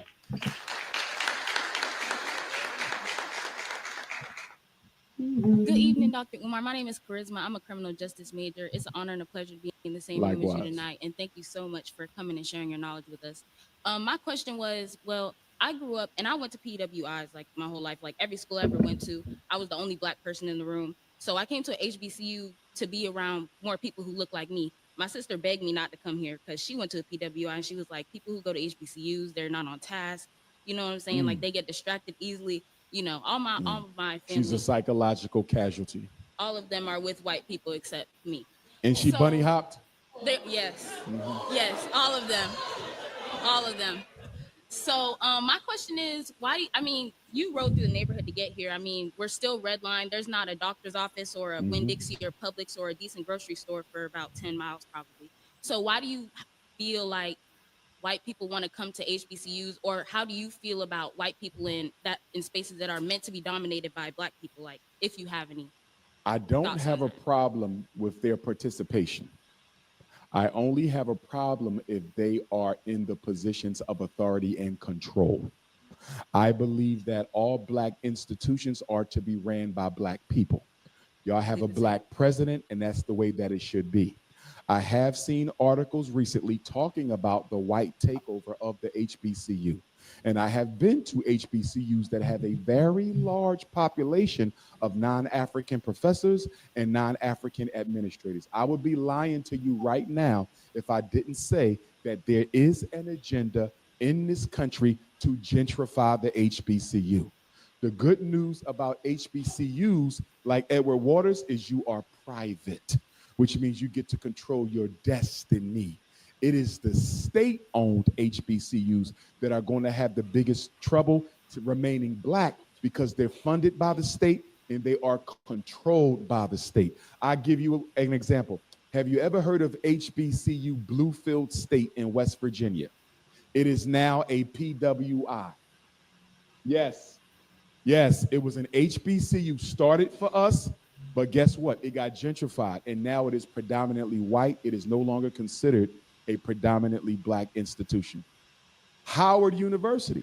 which many people consider to be the mecca of HBCUs. They have the largest non-American African population. And if it continues to be that way, Howard University may no longer be a predominantly black institution.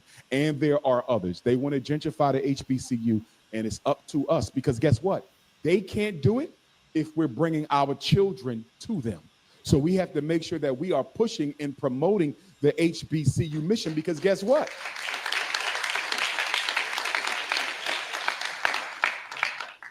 Without the HBCU, there is no black middle class.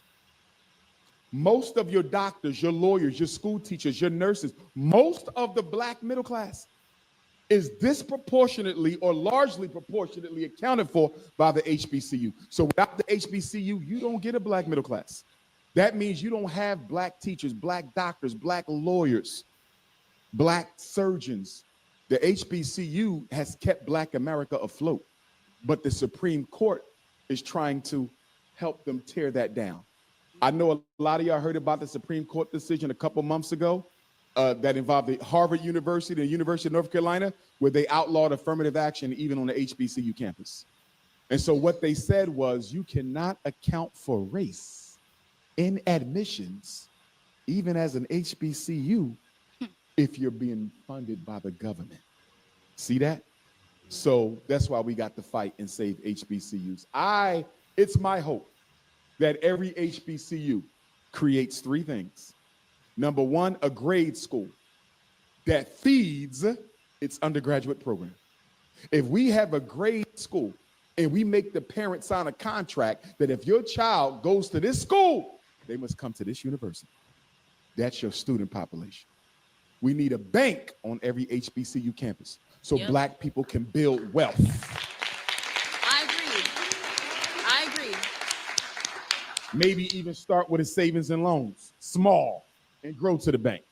And the third thing every HBCU needs is some sort of a community garden or a farm. Our people are suffering because in the inner cities, we live in food deserts. Most of us live 30 to 40 minutes away from real food. I'm not talking about the little corner store selling us junk and expired food. You're 30 minutes to 40 minutes away from real food.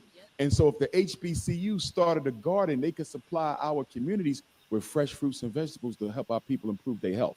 School, garden, and a bank. Every HBCU should have them. And I also think our black celebrities need to all adopt it. It's kind of sad that you have a man who has been saying these things verbatim for years, suggest these things to an institution, but yet you would rather listen to a man that doesn't give you any type of idea, instructions, or anything, just mere finger pointing.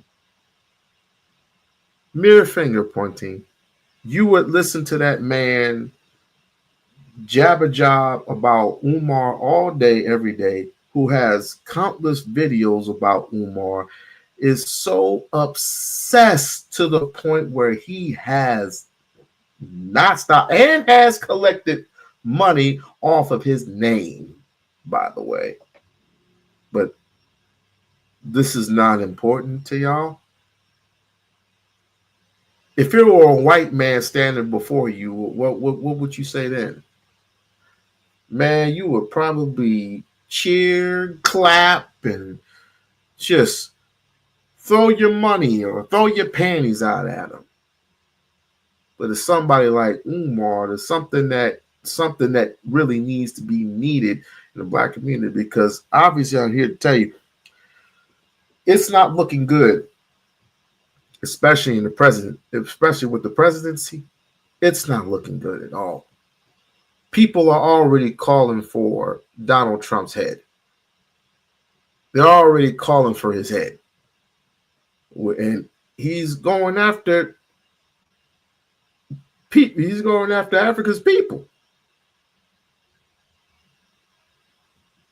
Quite shameful.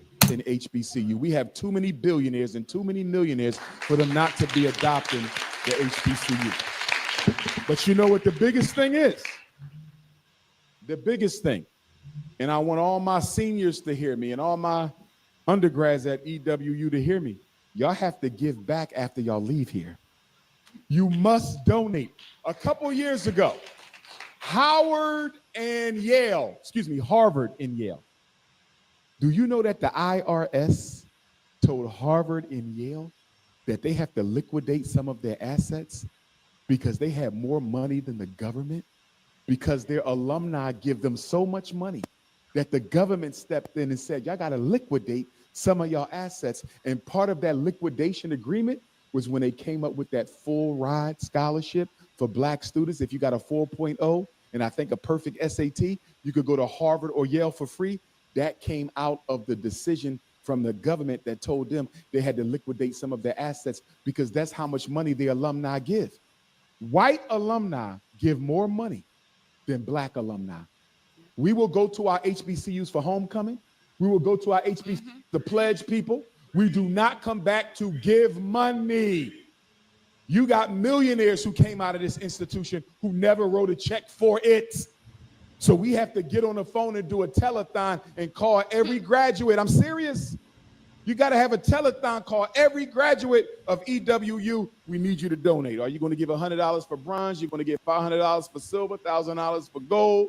You see what I'm saying? We got to do that, y'all. Make them give back, and we got to stop letting people off the hook. Thank you so much. No problem.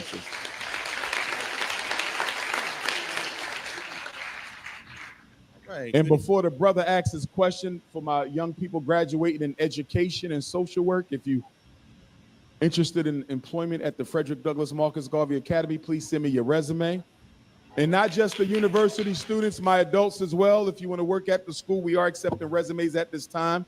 We have not started hiring yet. We want to make sure the school has been approved for usage, and we're almost there. But we need math and science and language and reading teachers. We need social workers. We need security guards, bus drivers, secretaries, home and school. We need people who know how to do natural hair, because our school will be 100% all natural hair and 90% raw and vegan diet. You know how to do natural food. You could come be our dietitian, okay? It's going to be 90%, not 100%, because I do need a Philly cheesesteak every once in a while, okay?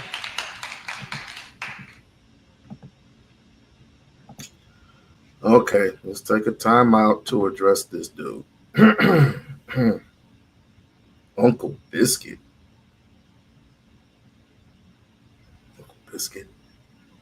Anyway, man, I just keep seeing this goofy looking dude on my main page. Click on his page and I see everything about Dr. Umar. He must talk about me. Searching his name looking for Umar. Searching his name looking for Umar's response and found your page. Oh, congratulations. Welcome. Oh, not going to get into the statistics. I will not be eating grass the rest of my life. But listen, natural hair care. Ladies, if you want to work at my school, you don't have to be natural now. But all my teachers got to have their natural hair. No wig, no weave, no European hair color. If it ain't nappy, I'm not happy. My brother. All right. Good evening, Dr. Johnson. My name is Baruti Katambo. I want to thank you very much, firstly, for a very great and insightful presentation. Thank you. Second thing is, I'd like to congratulate you on receiving Ghanaian citizenship. Yes, sir. Proud citizen of Ghana.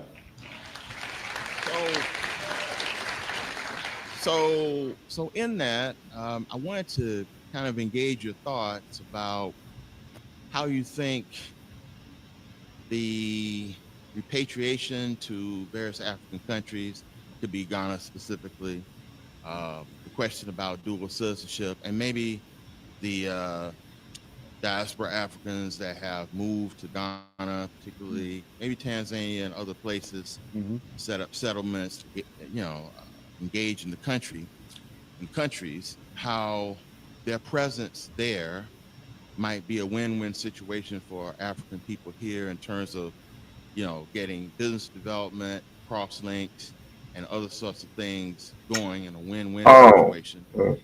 And also giving your last responses to the prior question when you mentioned about HBCUs, if you could maybe throw in some ideas about.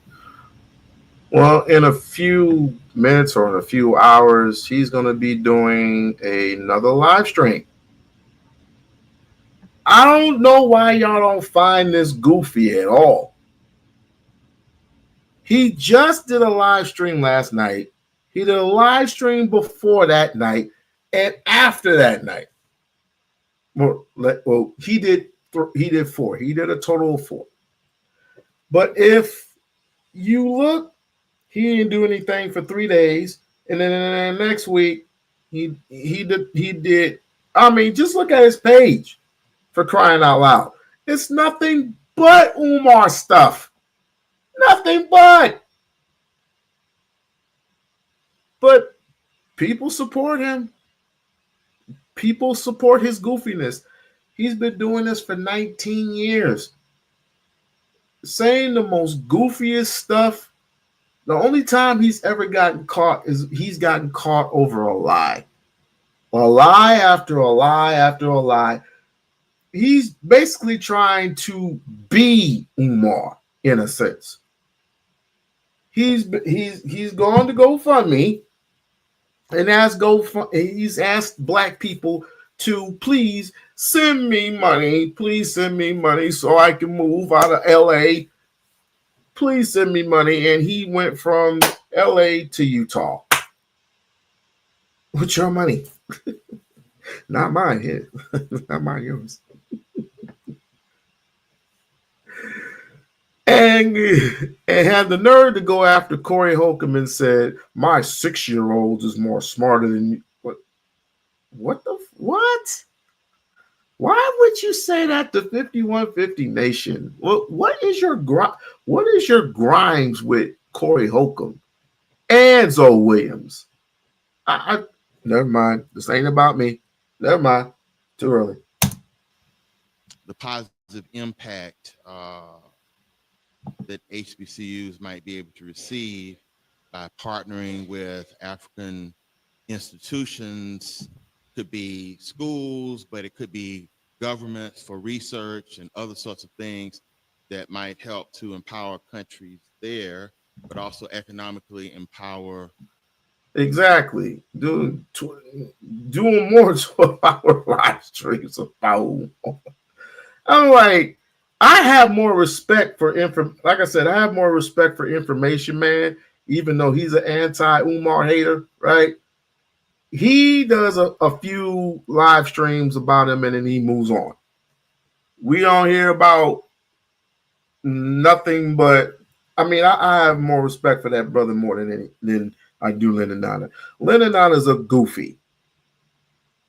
Lennon Nana is a goofy. He would that. A lot of his followers are also on the Tariq Nasheed wet. Them people just not right mentally. Okay, first and foremost, if Lennon Otter goes after Tariq Nasheed, that will be the last live stream that he does. Because Tariq, everybody knows Tariq and what he's capable of doing. He did it to Dan Calloway. He did it to Tommy Sotomayor. He even did it to Umar. He don't want that smoke, bro. He definitely does not want that smoke. Let's continue. HBCUs here yes, in a win-win situation. Got you. Great question. First of all, I think it's a brilliant idea for HBCUs to extend their mission into Africa. Imagine if we had an Edward Waters University campus in Ghana, Nigeria, South Africa. You follow me? And then you do your exchange students. So instead of us relying on American Africans who think they got to go to PWI, you just bring the African students right on over here. You follow what I'm saying? So I definitely love that part. because I see that some of the fraternities, the Divine Nine, have already extended into Africa. There's chapters of Omega in Africa. There's chapters of, Delta in Africa. We need to do the same thing with the universities. HBCU should be global. There should be campuses in Jamaica, campuses in Brazil. There should be campuses in Canada. The HBCU mission should be global. We should start thinking beyond the borders of the United States, hands down. With regard to repatriation and dual citizenship, I'm going to be honest with you. I think Africa needs to be a little bit more selective. And I'm going to tell you why. When I go to Africa and I see our sisters, and I'm not picking on my queens, y'all know I love y'all, whether you're natural or not, but I got a big problem when I see black women come to Africa with blonde wigs and weaves. You're supposed to be running from oppression, not bringing it with you. I got a big problem when I go to Africa and I see black men with non-black wives coming to Africa. So if I ever get the opportunity to have an audience with the president of Ghana or the president of Burkina Faso or the president of Sierra Leone or Ethiopia or any of the other African countries who have declared dual citizenship for those of us in the diaspora, I'm going to tell them y'all need to put some requirements to this. And two of the requirements I think there should absolutely be is you cannot come to Africa with a non-African spouse, and you cannot come to Africa unless you have your own natural hair. And to that point, Burkina Faso and Sierra Leone, I heard this today. Somebody sent me a clip today that the government of Burkina Faso, President Ibrahim Traoré of the Sahel Alliance, and the president of Sierra Leone have passed a law. Unnatural hair is no longer allowed in their country for anybody. Citizen or non-citizen, you must be natural if you live in Burkina Faso and Sierra Leone. And we need to do that. And we as black men need to embrace and accept the fact that we are the biggest reason why black women are not natural. And this is why I don't go that hard on sisters, because black women are trying to be attractive to us. And in studying us, they see that we tend to prefer women who have a European phenotype. So if black men were more accepting of traditional African beauty, our sisters would stop perming and weaving their hair. A big part of this is ours. Every brother in here should go home tonight in the name of Black history and tell your queen, shave it off bald. We starting fresh tonight. Shave it bald. Shave it bald. We going fresh tonight. Oh, yes. And guess what? Guess what, black women?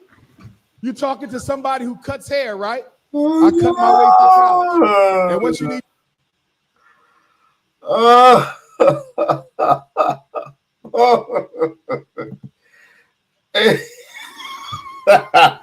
Wait a minute.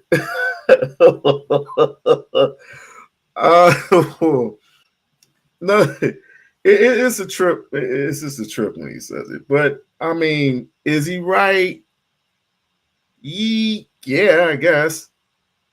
No, he actually is right, because guess what? All that shit that women put in their hair is from India. Has anybody seen good hair? Anybody seen good hair with Chris Rock? They tell you if you put this on your head, you're going to get lice. That's like ringworm. That's like ringworms being put all. You just putting ringworms in your head, bro. Bruh, you just putting ringworms in your head. I would rather you have a Jerry curl. And women used to have Jerry curls. I would rather you have a Jerry curl than have the late wig or waist front. But women do what they do. So, but if you want to be with be anywhere around Umar, their head better be natural. Listen, get dreadlocks. Dreadlocks are natural. I'm not talking about the fake ones. I'm talking about real natural dreadlocks. The ones that you grow on your head. He'll accept those. He'll accept anything that's natural. And nowadays, these dudes are complaining that they want a natural woman. Come on now. These dudes on the internet talking shit about women are submissive.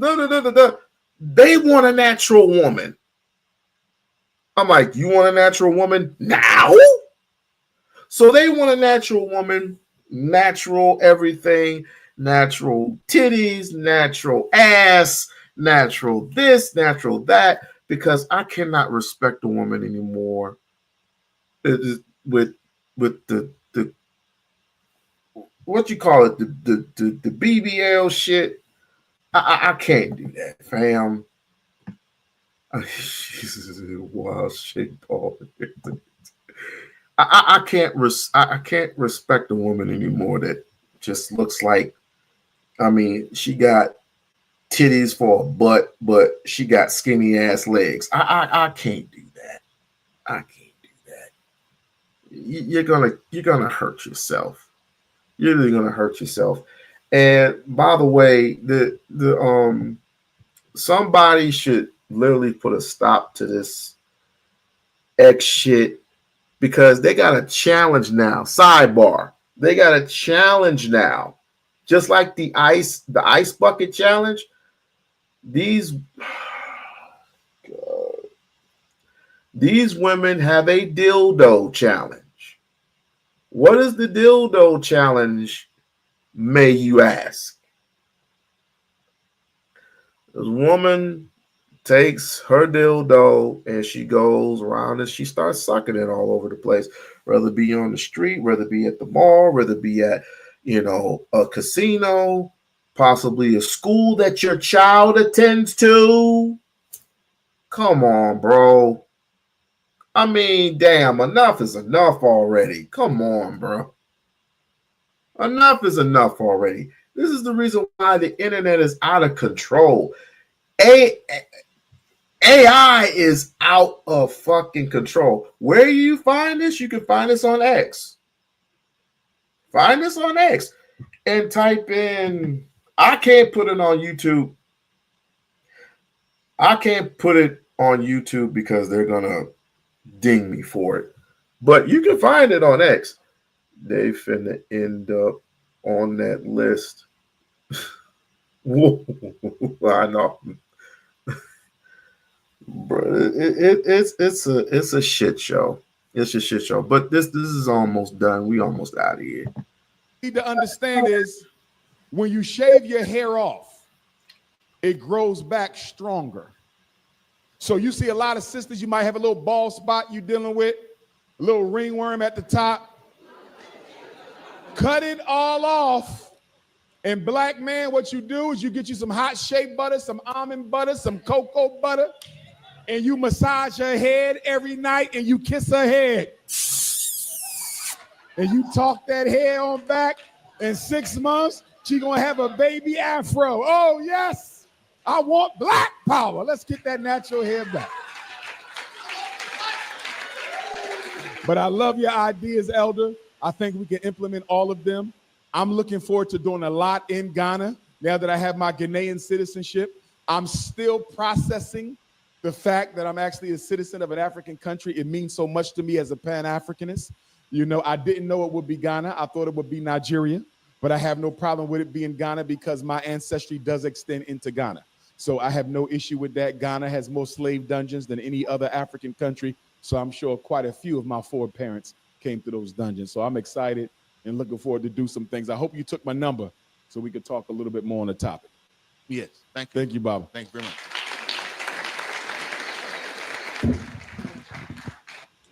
Okay. Come on, let's give Dr. Umar Johnson another round of applause. Well, it's like I said, this is going to be one of the most craziest years ever. But shout out to Dr. Umar. I mean, if you want to donate to the cause, then it's paypal.me/FDNG Academy, paypal.me/FDNG Academy, and you can do what you may. You can donate or you cannot donate. That's up to you. But I want to thank all the people up in here, including the haters, the ones that I had to kick out. I want to thank y'all for being here and rocking with your boy. You didn't have to rock with, you had to be, you could be anywhere, but you're rocking with me. And I say ashe, ashe to all my African people out there. I say what's up to all my brothers and sisters out there. And we out. Peace.